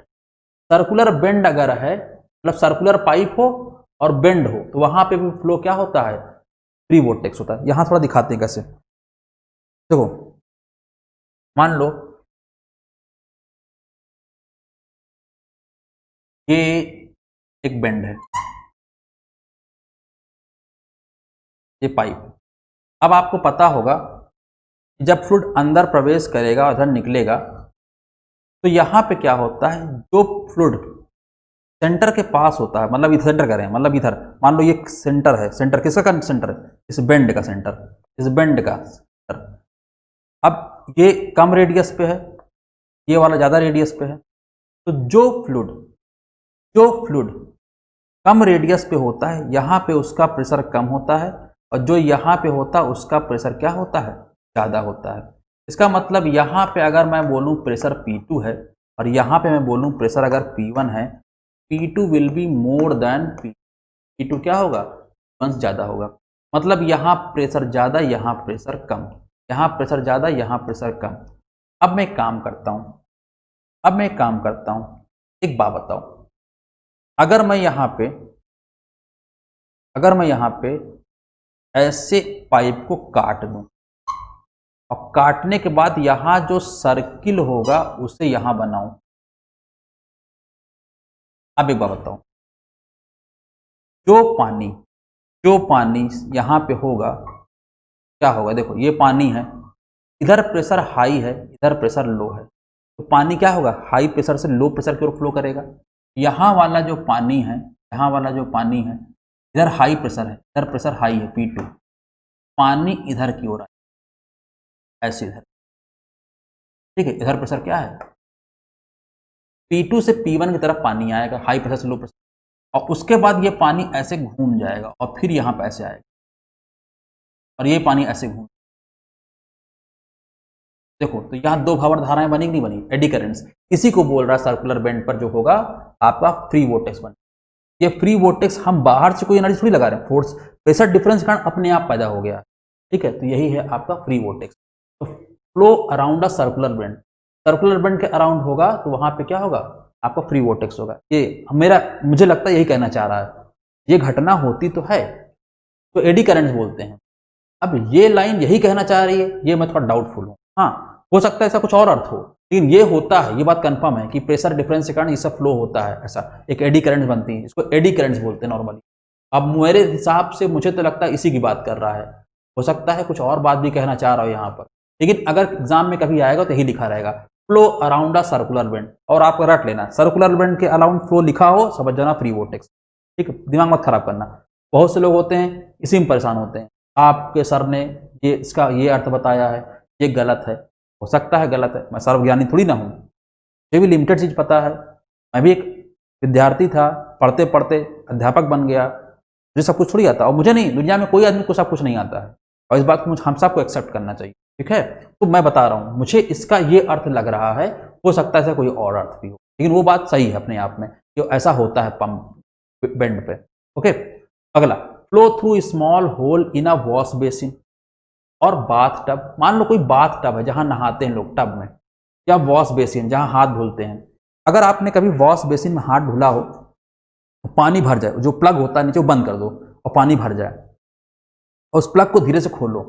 जब धीरे से खोलते हो तो पानी क्या होता है, ऐसे नाचते हुए जाता है ना पूरा, बिल्कुल नाचते हुए। कैसे नाचते हुए जाता है, ऐसे देखो, ये बर्तन था, पानी भरा था, और यहाँ पे प्लग था, मैंने इस प्लग को खोल दिया। खोल देंगे तो पानी क्या होगा, ऐसे नाचते हुए, ऐसे नाचते हुए, ऐसे, ठीक है। तो यही होता है वॉश बेसिन में। तो वॉश बेसिन में जो आपने कभी देखा होगा पानी अपने आप नाचता है, तो फ्री वोर्टेक्स एक फोर्स वोर्टेक्स, फ्री वोर्टेक्स वही यहाँ पे लिखा हुआ है।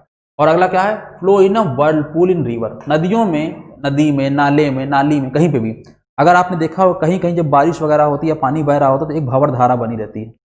कई बार हम लोगों ने क्या किया, जब पानी बरसता है, कागज की नाव बनाते हैं और अपने अपने चबूतरे से कागज की नाव छोड़ देते हैं। वो नाव कई बार अपने आप बहुत दूर निकल जाती है, कई बार डूब जाती है। कई बार आपने देखा होगा नाव आगे बढ़ते बढ़ते कहीं पे भंवर बना होता है, पानी भरा होता है रोड पर, रोड पे पानी भरा हुआ है और कहीं भंवर बना हुआ है, और ये नाव वहीं जाके घूम के उसी में घुस जाती है। देखा है आपने? अगर आपने देखा तो अच्छी बात है, ठीक है। वर्लपूल, कभी भी वर्लपूल बोले, वॉश बेसिन बोले, बाथ टब बोले, समझ जाना फ्री वोर्टेक्स इतना हो गया। अब फोर्स वोर्टेक्स, फोर्स वोर्टेक्स में बता चुका हूं एक्सटर्नल एजेंसी, इसको फ्लाईव्हील वोर्टेक्स या रोटेशनल वोर्टेक्स भी बोलते हैं। ये इंपॉर्टेंट नहीं है इतनी बात, लेकिन एग्जाम में मान लो पूछ लिया तो एग्जाम कोई भरोसा थोड़ी ना है, ये सब फर्जी बातें एग्जाम को यही आता है। मान लो बच्चा देखें, फ्लाईव्हील वोर्टेक्स नाम सुना है कि नहीं सुना जिंदगी में, कभी पूछ लेगा फ्लाईव्हील वोर्टेक्स या rotational flow vortex, rotational vortex यही है। अब इसमें क्या होगा, फोर्स वोर्टेक्स, फोर्स वोर्टेक्स कहाँ होगा, पंप के इंपेलर और टरबाइन के runner, flow of liquid inside the impeller, इसके इंपेलर सेंट्रीफ्यूगल पंप के, और flow of liquid inside the runner. अब आपका सवाल उठेगा, सर पंप में रनर तो फ्लूइड को एनर्जी देता है, तो एक्सटर्नल फोर्स इन्वॉल्व हो रहा दिख रहा है, इन रनर में तो फ्लूइड एनर्जी लेता है। हमने कहा ठीक है, लेकिन जब फ्लूइड एनर्जी लेता है तो उसमें अंत क्या होता है, पानी रनर पे ब्लेड लगाता है। पंप में क्या होता है, पंप में रनर पानी भी ब्लेड लगाता है, और रनर में सॉरी पंप में रनर सॉरी पंप में इंपेलर, पंप में, फिर से बोल रहा हूं सुनिए, पंप में इंपेलर पानी पे फोर्स लगाता है, तभी तो पानी की काइनेटिक एनर्जी बढ़ जाती है। और टरबाइन में रनर पानी से टरबाइन में पानी रनर पे फोर्स लगाता है, वहां पे फोर्स इन्वॉल्व है। बात अलग है कि वहां पे रनर पे फोर्स आ रहा है, रनर खुद फोर्स नहीं लगा रहा, रनर पे फोर्स आ रहा है। लेकिन जब भी फोर्स इन्वॉल्व होगा हमेशा क्या होगा, फोर्स वोर्टेक्स फ्लो। तो रनर के अंदर भी अगर पानी है और पूछे फ्लो कैसा, तो बोलोगे फोर्स वोर्टेक्स, ठीक है। Flow of liquid inside the runner of hydraulic turbine. और अच्छा, यहाँ पे ये जो लाइन लिखी पंप के ऑपरेट है, ये जो लाइन लिखी है इसके नीचे यहाँ के बाद, ये लाइन अननेसेसरी आ गई, ये यहाँ का है ही नहीं, ये मिस प्रिंट है। हाँ, तो मैं काट दे रहा हूँ, आप भी मत पढ़िएगा। हाँ, बस यहीं तक इंपॉर्टेंट है, आगे पढ़ते हैं। हो गया फोर्स वोर्टेक्स, फ्री वोर्टेक्स। अब फोर्स वोर्टेक्स, फ्री वोर्टेक्स में और अंतर हम लोग पढ़ सकते हैं। यस, हम लोग और अंतर थोड़ा पढ़ सकते हैं। क्या पढ़ सकते हैं, ज़रा देखते हैं हम लोग। इतनी बात हो गई, कुछ और बात हम लोग पढ़ सकते हैं। फोर्स वोर्टेक्स, फ्री वोर्टेक्स, बस इतना बहुत है। अब और क्या पढ़ेंगे, इतना बहुत है, ठीक है। फोर्स वोर्टेक्स, फ्री वोर्टेक्स में इतना पर्याप्त है, बस इतना आप समझ लीजिए, ज़्यादा नहीं पढ़ना आपको। अब आगे बढ़ते हैं हम लोग। Working of centrifugal pump, centrifugal pump की वर्किंग समझते हैं। ये वर्किंग समझ देखो, ये क्या है, ये आपको इंपेलर दिख रहा है, ये सक्शन आई है, क्या है, सक्शन आई।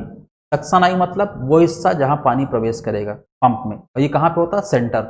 यही है पंप का सेंटर, यही है सक्शन आई, और यहीं पे प्रेशर सबसे न्यूनतम होता है। ये क्या है? ये है इम्पेलर।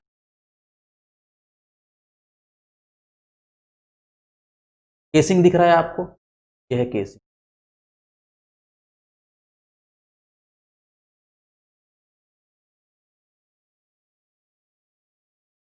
ठीक है, केसिंग में तो आप देख ही रहे हो, यहाँ एरिया कम, एरिया ज़्यादा या और ज़्यादा।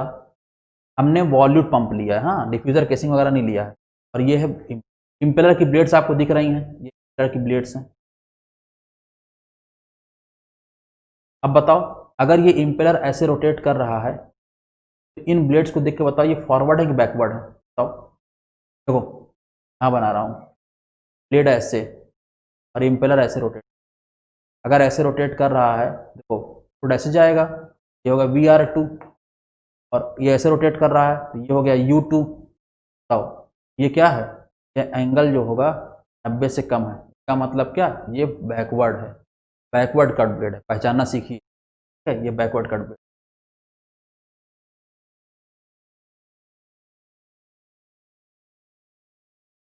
अब आगे देखते हैं। देखो, तो यहाँ पे कैसे वर्क करेगा, आपने देख लिया इतना कुछ। तो होता क्या है,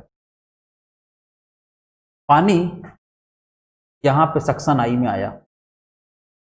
अब पानी सक्शन आई में आया, और जैसे पानी सक्शन आई में आएगा, देखो यहाँ से पंप है, ये पंप से सक्शन पाइप से पानी पाइप के माध्यम से यहाँ प्रवेश किया। पानी जैसे ही इस रोटरी पार्ट, इस इम्पेलर के कांटेक्ट में आएगा, इम्पेलर, अच्छा बताओ, अगर कोई चीज रोटेट कर रही है और उसके कांटेक्ट में आप आ गए तो आप भी रोटेट करना शुरू कर दोगे ना? बिल्कुल, आप भी रोटेट करना शुरू कर दोगे। तो वैसे ही जैसे ये फ्लूइड ये है, ये जब फ्लूइड जब इम्पेलर के कांटेक्ट में आएगा तो इम्पेलर रोटेट कर रहा, उस कारण ये भी रोटेट करेगा। और जब ये रोटेट करेगा फ्लूइड, तो इस फ्लूइड पे एक किसी भी रोटरी चीज पर अगर कुछ रोटेट कर रही है तो उस पर हमेशा क्या लगता है? उस पर लगता है बाहर की ओर एक सेंट्रीफ्यूगल फोर्स। क्या लगता है? Centrifugal force. तो अब जब ये फ्लूइड रोटेट करेगा, जब ये फ्लूइड रोटेट करेगा, देखो मैंने आपको चीज बताई है, मैंने आपको ऑयलर इक्वेशन नहीं पढ़ाया है, मैंने आपको वेलोसिटी डायग्राम नहीं पढ़ाया है, इसलिए मजबूरी मुझे इस तरह बताना पड़ रहा है। ठीक है, लेकिन इस तरह से भी आप समझ गए तो बहुत है आपके लिए। ठीक है, ये फ्लूइड पर क्या लगेगा? Centrifugal force. क्यों सेंट्रीफ्यूगल फोर्स लगेगा? क्योंकि ये फ्लूइड रनर के कांटेक्ट में इम्पेलर के कांटेक्ट में आ चुका है, और इम्पेलर एक रोटेटिंग एलिमेंट है, तो इसलिए ये भी रोटेट करेगा साथ में। अगर ये भी साथ में रोटेट करेगा तो रोटेट करते समय इस पर बाहर की तरफ लगेगा सेंट्रीफ्यूगल फोर्स। अब ये सेंट्रीफ्यूगल फोर्स आप जानते हो क्या होता है? mr omega square, mr omega square. अब देखो, फ्लूइड का कुछ मास होगा, फ्लूइड रोटेट कर रहा हो किसी स्पीड से, ये r। अब जैसे से सेंट्रीफ्यूगल फोर्स लग रहा है, इससे सेंट्रीफ्यूगल फोर्स जैसे लगेगा वो सेंटर पे रहेगा, सेंटर से बाहर जाएगा। सेंट्रीफ्यूगल फोर्स के कारण फ्लूइड बाहर जाएगा, और जब बाहर जाएगा तो ये रेडियस बढ़ेगी, और जैसे ही रेडियस बढ़ेगी, रेडियस के बढ़ने से सेंट्रीफ्यूगल फोर्स और बढ़ेगा। इसका मतलब इस फ्लूइड पर जैसे ये फ्लूइड बाहर आएगा, इस फ्लूइड पर बाहर आते समय तो लगने वाले सेंट्रीफ्यूगल फोर्स का मान बढ़ेगा। अब ये बताओ, फोर्स बराबर होता है मास इंटू एक्सीलरेशन। अगर फोर्स है तो एक्सीलरेशन है, और अगर फोर्स बढ़ रहा है तो एक्सीलरेशन और बढ़ रहा होगा। और एक्सीलरेशन अगर है, इसका मतलब वेलोसिटी चेंज हो रही है, वेलोसिटी बढ़ रही है। ठीक है, वेलोसिटी चेंज हो रही है या वेलोसिटी बढ़ रही है, कह सकते हो। इसका मतलब समझो, सेंट्रीफ्यूगल फोर्स जब लगेगा, सेंट्रीफ्यूगल फोर्स लगने के कारण फ्लूइड का एक्सीलरेशन होगा, फ्लूइड का एक्सीलरेशन होगा और उसके कारण उसकी वेलोसिटी बढ़ेगी, और अगर वेलोसिटी बढ़ेगी काइनेटिक एनर्जी बढ़ेगी। अब समझो, अब मुद्दे की बात, मान लो ये फ्लूइड यहां से बाहर आना है, लेकिन मैंने यहां पे जो रास्ता बनाया है इम्पेलर के ब्लेड्स का, तो रास्ता मैंने ऐसा बना दिया, ये बनाया।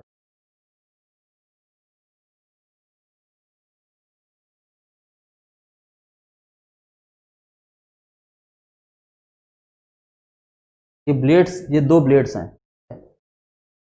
एक ब्लेड ये, एक ब्लेड ये, इनके बीच के रास्ते को जरा देखो तुम, कन्वर्जिंग है कि डाइवर्जिंग है? आप कहोगे सर डाइवर्जिंग है। देखो ना, यहाँ यहाँ पे जगह ज़्यादा है, यहाँ पे जगह कम है, मतलब जैसे से आप बाहर की ओर जाओगे एरिया क्या होगा? बढ़ेगा। या क्या होगा, बढ़ेगा।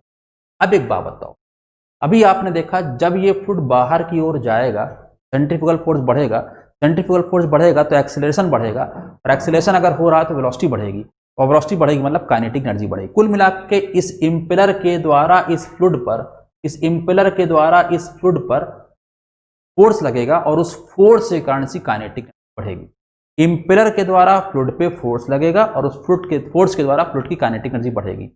लेकिन फ्लूइड की जितनी काइनेटिक एनर्जी बढ़ी है, अगर मैं फ्लूइड को ऐसे डाइवर्जिंग रास्ते से या डिफ्यूजर वाले रास्ते से जिसका एरिया बढ़ रहा है, अगर मैं इस फ्लूइड को ऐसे रास्ते से जाने के लिए मजबूर कर दूं, बताओ जो भी काइनेटिक एनर्जी बढ़ी होगी वो अगर ऐसे रास्ते से जाएगा तो एरिया बढ़ रहा है, एरिया बढ़ेगा तो बढ़ी हुई एरिया बढ़ेगा तो वेलोसिटी घटेगी, और वेलोसिटी घटेगी तो प्रेशर बढ़ेगा। एक बताओ, जब ये फ्लूइड बाहर की ओर जाएगा तो इसकी काइनेटिक एनर्जी बढ़नी है, लेकिन एरिया चौड़ा हो, एरिया ज्यादा होने के कारण जो काइनेटिक एनर्जी बढ़ी होगी वो घटेगी। काइनेटिक एनर्जी बढ़ी तो एक स्टेप में काइनेटिक एनर्जी बढ़ी, लेकिन जैसे ही फ्लूइड आगे बढ़ा एरिया के कारण बढ़ी हुई काइनेटिक एनर्जी कम हो जाएगी और वो किसमें कन्वर्ट हो जाएगी, मतलब काइनेटिक एनर्जी बढ़ी, फोर्स के कारण तो काइनेटिक एनर्जी बढ़ी, पर रास्ते के कारण बढ़ी हुई काइनेटिक एनर्जी कम हो जाएगी और फाइनली वो काइनेटिक एनर्जी किसमें कन्वर्ट होगी, प्रेशर में। यही है सेंट्रीफ्यूगल पंप के वर्किंग सिद्धांत है। सेंट्रीफ्यूगल पंप कैसे काम करता है, सेंट्रीफ्यूगल पंप का इंपेलर अपने कांटेक्ट में आए फ्लूइड को अपने साथ रोटेट करवाता है और उस रोटेशन के दौरान वो पंप फ्लूइड पे लगा देता है बल, और फ्लूइड पे बल लगने के कारण फ्लूइड की काइनेटिक एनर्जी बढ़ जाती है, और काइनेटिक एनर्जी बढ़ गई और उस बढ़ी हुई काइनेटिक एनर्जी को ब्लेड के रास्ते के, ब्लेड में जो रास्ता है जब उससे फ्लूइड को पास कराते हैं तो वो बढ़ी हुई काइनेटिक एनर्जी किसमें कन्वर्ट हो जाती है, और जब फ्लूइड यहां निकलता है केसिंग पहुंचता है, केसिंग पहुंचने के दौरान उसकी काइनेटिक एनर्जी का बड़ा हिस्सा किसमें कन्वर्ट हो जाता है, प्रेशर में, और जो बची कुची काइनेटिक एनर्जी उसको भी किसमें कन्वर्ट करने की कोशिश करते हैं, प्रेशर में। कहां, केसिंग के अंदर। लेकिन फिर भी पूरी काइनेटिक एनर्जी प्रेशर में नहीं कन्वर्ट होती हम, लेकिन जितना कन्वर्ट कर सकते हैं रीजनेबल तरीके से उतना कन्वर्ट कर लेते हैं, और उसके बाद पानी को किसमें भर देते हैं, इस वो डिलीवरी पाइप में। तो आपने देखा यहाँ पे क्या है वर्किंग सिद्धांत, समझ में आया बात आपको, इतना ही याद रखिएगा, इससे ज्यादा मत याद रखिएगा, ठीक है। मेरी भी इतनी सीमा है, मैं इससे ज्यादा कुछ बता नहीं सकता भी आपको, क्योंकि ज्यादा बताऊंगा तो फिर मुझे कुछ और एक्स्ट्रा चीज समझानी पड़ेंगी, फिर वो समझा सकता हूँ ऐसा नहीं है, बहुत अच्छे समझा सकता हूँ, लेकिन जेई स्तर पे इतना पर्याप्त है आपके लिए। चलो पढ़ते हैं हम लोग। Working principle, working of centrifugal pump. The liquid इंटर्स the suction pipe, liquid किसमें प्रवेश करता है, सक्शन पाइप में, एंड देन इनटू आई, पहले सम्प रहेगा, वहां से पानी उठना है, वहां से पानी उठेगा, तो क्या बोले कि सम्प में सक्शन पाइप डूबा रहेगा, पानी सम्प से चलेगा सक्शन पाइप के माध्यम से और कहां प्रवेश करेगा, आई में। आई का मतलब सेंटर में, कई बार एग्जाम में पूछा पानी कहां प्रवेश करता है, आई में या सेंटर में, दोनों बार पूछा गया है, इसके आई में करके। When the impeller rotates, और जब impeller रोटेट करता है, it spins मतलब it rotates the liquid, जब impeller रोटेट करेगा तो जो पानी उससे कांटेक्ट में है उसको भी वो स्पिन करेगा, उसको भी रोटेट करेगा, and provides centrifugal acceleration, centrifugal force आएगा, और फोर्स आएगा तो सेंट्रीफ्यूगल एक्सीलरेशन भी आ जाएगा। एज लिक्विड लीव्स द आई, जब सेंट्रीफ्यूगल एक्सीलरेशन कारण लिक्विड यहां से आई से बाहर जाएगा, तो यहां कोई लिक्विड है, जब यहां जाएगा आगे, यहां पे क्या क्रिएट हो जाएगा, वैक्यूम। यहां पे लिक्विड है ना, जब यहां का लिक्विड आगे जाएगा तो यहां खाली जगह बन जाएगी, यहां क्रिएट होगा वैक्यूम, और इस यहां पे जब वैक्यूम क्रिएट होगा तो उस वैक्यूम कारण सक्शन पाइप में जो लिक्विड है वो ऊपर आ जाएगा, ठीक है। वही चीज यहां लिखी, देखो क्या लिखी है मैंने, क्या लिखा है देखो, as liquid leaves the eye of the impeller a low pressure area, low pressure area मतलब vacuum, a low pressure area is created, और ये लो प्रेशर एरिया क्या क्रिएट, जो लो प्रेशर एरिया क्रिएट है वो क्या रहेगा, क्या, causing more liquid to flow towards the inlet, और ये लो प्रेशर एरिया जो यहाँ वैक्यूम क्रिएट हुआ है उस कारण से और लिक्विड यहाँ तरफ आएगा, कहाँ से, सम्प से, सक्शन पाइप के माध्यम से यहाँ और लिक्विड, ठीक है। और आगे बात करते हैं। The energy imparted by centrifugal force, और जो एनर्जी प्रदान की जाएगी किसके द्वारा, सेंट्रीफ्यूगल फोर्स के द्वारा।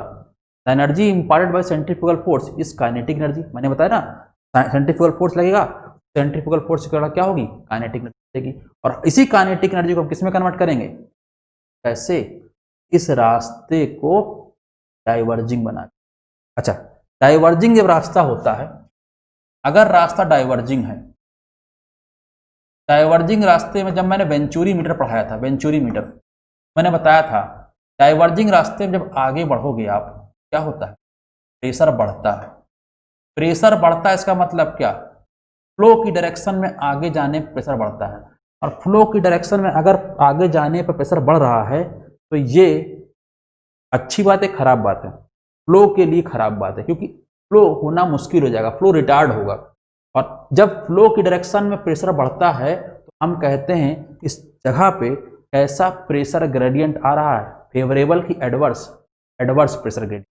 ठीक है, ये बात यहाँ पे लिखी है, देखो आगे लिखा है, this kinetic energy of liquid coming out of an impeller is harnessed. ये जो लिक्विड है जो इम्पेलर से बाहर आ रहा है, इसको हम इस काइनेटिक एनर्जी किसमें कन्वर्ट करेंगे, प्रेशर में कन्वर्ट करेंगे, प्रेशर में। दूसरी वर्ड की यहाँ इस्तेमाल किया हार्नेस, हार्नेस का मतलब एक्सट्रैक्टेड। ये जो काइनेटिक एनर्जी है जो इम्पेलर के पास, फ्लूइड की जो ये काइनेटिक एनर्जी है उस लिक्विड के पास जो इम्पेलर में है, उस काइनेटिक एनर्जी को हम एक्सट्रैक्ट करेंगे, एक्सट्रैक्ट करेंगे। एक्सट्रैक्ट किसमें करेंगे, प्रेशर में, मतलब काइनेटिक एनर्जी किसमें कन्वर्ट करेंगे, प्रेशर में, by creating a resistance to the flow. अगर फ्लूइड के फ्लो में रेजिस्टेंस पैदा करोगे, फ्लूइड के फ्लो में रेजिस्टेंस पैदा करोगे तो काइनेटिक एनर्जी क्या होगी, कम होगी, और काइनेटिक एनर्जी कम होगी तो किसमें कन्वर्ट होगी, वही बात यहाँ लिखी है। देखो भाषा बड़ी गूढ़ है, बहुत ही कॉम्प्लेक्स है, पर कहना क्या चाह रहा है कि जो फ्लूइड है जो इम्पेलर में, जो लिक्विड इम्पेलर में है, उसकी काइनेटिक एनर्जी को प्रेशर में कन्वर्ट करें, कैसे, by creating resistance to the flow, flow में रेजिस्टेंस। और मैंने बताया अगर ये रास्ता ऐसे डाइवर्जिंग है, प्रेशर बढ़ेगा, और प्रेशर बढ़ने का मतलब एडवर्स प्रेशर ग्रेडियंट होना होता है। एडवर्स प्रेशर ग्रेडियंट मतलब फ्लो की डायरेक्शन में आगे बढ़ने पर प्रेशर बढ़ेगा, और इसे बोलते हैं एडवर्स प्रेशर ग्रेडियंट। मैंने बहुत अच्छे से पढ़ाया वेंचुरी मीटर पढ़ाते समय। और एडवर्स प्रेशर ग्रेडियंट मतलब क्या, फ्लो आगे होना आसान की मुश्किल, और इसी को बोल रहा है रजिस्टर। जैसे से आप अगर आप डाइवर्जिंग पाथ बना रहे हो, डाइवर्जिंग पाथ बना रहे हो, इसका मतलब आप एडवर्स प्रेशर ग्रेडियंट प्रदान कर रहे हो, और एडवर्स प्रेशर ग्रेडियंट प्रदान करने का मतलब है आप फ्लूइड के फ्लो में रेजिस्टेंस प्रदान कर रहे हो, और जैसे रेजिस्टेंस प्रदान करोगे काइनेटिक एनर्जी घटेगी और प्रेशर एनर्जी बढ़ेगी। वही लिखा है, this kinetic energy of fluid liquid can be harnessed by creating a resistance to the flow. और इस रेजिस्टेंस का मतलब क्या है, by creating adverse pressure gradient. कुल मिला के डाइवर्जिंग रास्ता दे दीजिए, डाइवर्जिंग रास्ता दे दोगे तो क्या होगा, एडवर्स प्रेशर ग्रेडियंट अपने आप आ जाएगा। एडवर्स प्रेशर ग्रेडियंट अपने आप, प्रतिकूल प्रेशर ग्रेडियंट अपने आप अगर आ गया, काइनेटिक एनर्जी कम होगी और बढ़ेगी। ठीक है, ओके। अब एक बात और समझिए, हमसे कई बार पूछता है एक ऑब्जेक्टिव सवाल, सेंट्रीफ्यूगल पंप किस सिद्धांत पे कार्य करता है, और बच्चा वहां तुरंत टिक करता है सेंट्रीफ्यूगल फोर्स पर। सेंट्रीफ्यूगल फोर्स पर टिक कर सकते हो, लेकिन सुनो ऑप्शंस बहुत इंपॉर्टेंट है। तो क्या लिखा है, centrifugal pump works on principle of force vortex. ये बहुत महत्वपूर्ण है। अगर एग्जामिनर पूछता है कि सेंट्रीफ्यूगल पंप किस सिद्धांत पर कार्य करता है, और ऑप्शन में फोर्स वोर्टेक्स फ्लो दिया है, तो सबसे पहले इसी को टिक करना है, फोर्स वोर्टेक्स फ्लो, फिर किसी और को टिक नहीं करना है। लेकिन अगर ये ना दिया हो तब आप सेंट्रीफ्यूगल फोर्स कुछ और से टिक कर लो। लेकिन अगर आपसे कोई पूछे कि सेंट्रीफ्यूगल पंप किस सिद्धांत पे कार्य करता, तो आंसर होगा फोर्स्ड वोर्टेक्स फ्लो। ठीक है, और फोर्स वोर्टेक्स फ्लो में क्या होता है, which means that when a certain mass of liquid is rotated by an external torque, the pressure head of the rotating liquid rises। इसमें क्या होता है, हम वोर्टेक्स फ्लो पढ़ाए नहीं है आपको उतना, लेकिन वोर्टेक्स फ्लो में क्या होता है, जब एक्सटर्नल फोर्स लगा के फ्लूइड को रोटेट करते हैं तो फ्लूइड जैसे से बाहर जाता है उसका प्रेशर बढ़ता चला जाता है। ठीक है, बढ़ता चला जाता है। और अभी आपने देखा कि इम्पेलर में कैसा फ्लो होता है, फोर्स वोर्टेक्स फ्लो, और इम्पेलर में अभी आपने देखा नहीं प्रेशर बढ़ रहा है, वही चीज है। कुल मिला के एक सवाल एकदम रटा होना चाहिए कि centrifugal pump works on force vortex flow principle या on the principle of forced vortex, एकदम रटा हुआ चाहिए आपको, ठीक है। अब हम बात करते हैं, एक सवाल आता है पंप की स्टार्टिंग से, ठीक है, स्टार्टिंग ऑफ सेंट्रीफ्यूगल पंप। ये बहुत अच्छा भी हो सकता है इसको पढ़ने में, लेकिन उतना नहीं पढ़ाएंगे, उतने जानेंगे जितना एग्जाम में आता है। एसएससी जेईई में बहुत बार पूछा गया, 6-7 बार पूछा गया कम से कम, कि सेंट्रीफ्यूगल पंप को स्टार्ट करते समय डिलीवरी वाल्व आपने देखा ना, जो डिलीवरी पाइप में लगा होता है, सेंट्रीफ्यूगल पंप को स्टार्ट करते समय डिलीवरी वाल्व कैसा होना चाहिए, fully open, fully closed, partly open, या कुछ भी ऐसे लिखा रहेगा। तो एक बात जानिए, सेंट्रीफ्यूगल पंप को स्टार्ट करते समय delivery valve should be fully closed, ठीक है, ये याद रखिएगा, वही लिखा है देखो, before starting the centrifugal pump, centrifugal pump को स्टार्ट करने से पहले delivery valve is fully close. Delivery valve कैसा होना चाहिए, फुली क्लोज। ये बहुत इंपॉर्टेंट है, डिटेल में मत जाओ, बस इसको समझे रहो, रटे रहो।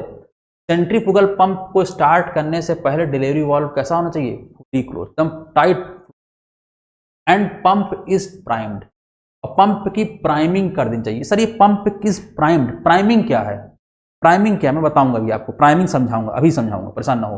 मतलब पंप को स्टार्ट करने से पहले दो चीज हमें सुनिश्चित करनी कि पंप में अगर प्राइमिंग की आवश्यकता है, सर इसका आवश्यकता मतलब प्राइमिंग तो हमेशा करनी पड़ती होगी ना, नहीं, पंप में प्राइमिंग की आवश्यकता है कि नहीं ये भी देखना होता है। अगर पंप में प्राइमिंग की आवश्यकता है तो प्राइमिंग करेंगे और उसके बाद डिलीवरी वाल्व को फुली क्लोज रखेंगे। पंप में प्राइमिंग करने के बाद डिलीवरी वाल्व फुली क्लोज रखते हुए पंप को ऑन किया। पहला स्टेप क्या है, बिफोर स्टार्टिंग सेंट्रीफ्यूगल पंप का डिलीवरी वाल्व फुली क्लोज हो और पंप क्या हो, प्राइम्ड हो, पंप की प्राइमिंग हो चुकी हो। प्राइमिंग क्या है मैं बताता हूँ आपको। Step 2, start electric motor, pump on करो। पंप ऑन करने का मतलब क्या, इलेक्ट्रिक मोटर ही तो ऑन करना होता है। Keeping the delivery valve closed, और इस दौरान जो डिलीवरी वाल्व आपने बंद रखा है उसे बंद ही रखेंगे। अब आपके दिमाग में सवाल आएगा, सर पंप हमने ऑन कर दिया, डिलीवरी वाल्व बंद है, पंप चालू है, डिलीवरी वाल्व बंद है, तो ऐसा नहीं होगा कि पंप चलता रहेगा, डिलीवरी वाल्व बंद रखेंगे तो पंप फट जाएगा। आंसर है नो, ऐसा नहीं होगा। ऐसा इसलिए नहीं होगा क्योंकि पंप जो प्रेशर डेवलप करेगा वो पंप के चलते रहने के कारण बढ़ता नहीं जाएगा। और आप पूछोगे ऐसा क्यों, तो मेरा आंसर होगा क्योंकि रेसिप्रोकेटिंग पंप नहीं है, ये टर्बो रोटोडायनेमिक पंप है। और पंप की डिटेल्स में जाए तो ये बात समझा सकता है, लेकिन अभी समझो, अगर रेसिप्रोकेटिंग पंप होता या पॉजिटिव डिस्प्लेसमेंट पंप होता तो फट जाता, लेकिन ये रोटोडायनेमिक पंप है। रोटोडायनेमिक पंप में क्या होता है, अगर पंप ने जो प्रेशर डेवलप किया है वो पंप के लगातार चलते रहने के कारण बढ़ता नहीं जाएगा, वो उतना ही रहता है, ठीक है, थोड़ा बहुत बढ़ता फिर नहीं बढ़ता। अगर ऐसा होता कि पंप चलता रहता और प्रेशर भी बढ़ता रहता तो फिर पंप फाइनली फट जाता, लेकिन यहाँ पे ऐसा नहीं होगा, ये सेंट्रीफ्यूगल पंप है। तो अगर आपके दिमाग में सवाल आ रहा है पंप लगातार चलता रहेगा, प्रेशर बढ़ता चला जाएगा, पंप फट जाएगा, तो ऐसा कुछ नहीं होगा। हाँ, ये हो सकता है कि पंप चलता रहेगा, पानी आप बाहर आने नहीं दोगे तो वो पानी उसी में नाचता रहेगा पंप के अंदर, केसिंग के अंदर, तो पानी का टेम्परेचर थोड़ा सा बढ़ जाएगा, बस टर्निंग होगी, मथाई होगी पानी की, पानी उसी में नाचता रहेगा, टेम्परेचर हल्का सा बढ़ जाएगा, पर पंप फट जाएगा, ऐसी कोई बात नहीं होगी, पंप फटे उठेगा नहीं। हाँ, याद रखिएगा। पहला क्या है, बिफोर स्टार्टिंग सेंट्रीफ्यूगल पंप का डिलीवरी वाल्व फुली क्लोज हो, फुली क्लोज, और पंप की प्राइमिंग हो चुकी हो। अगर पंप में प्राइमिंग की आवश्यकता है तो प्राइमिंग हो चुकी हो।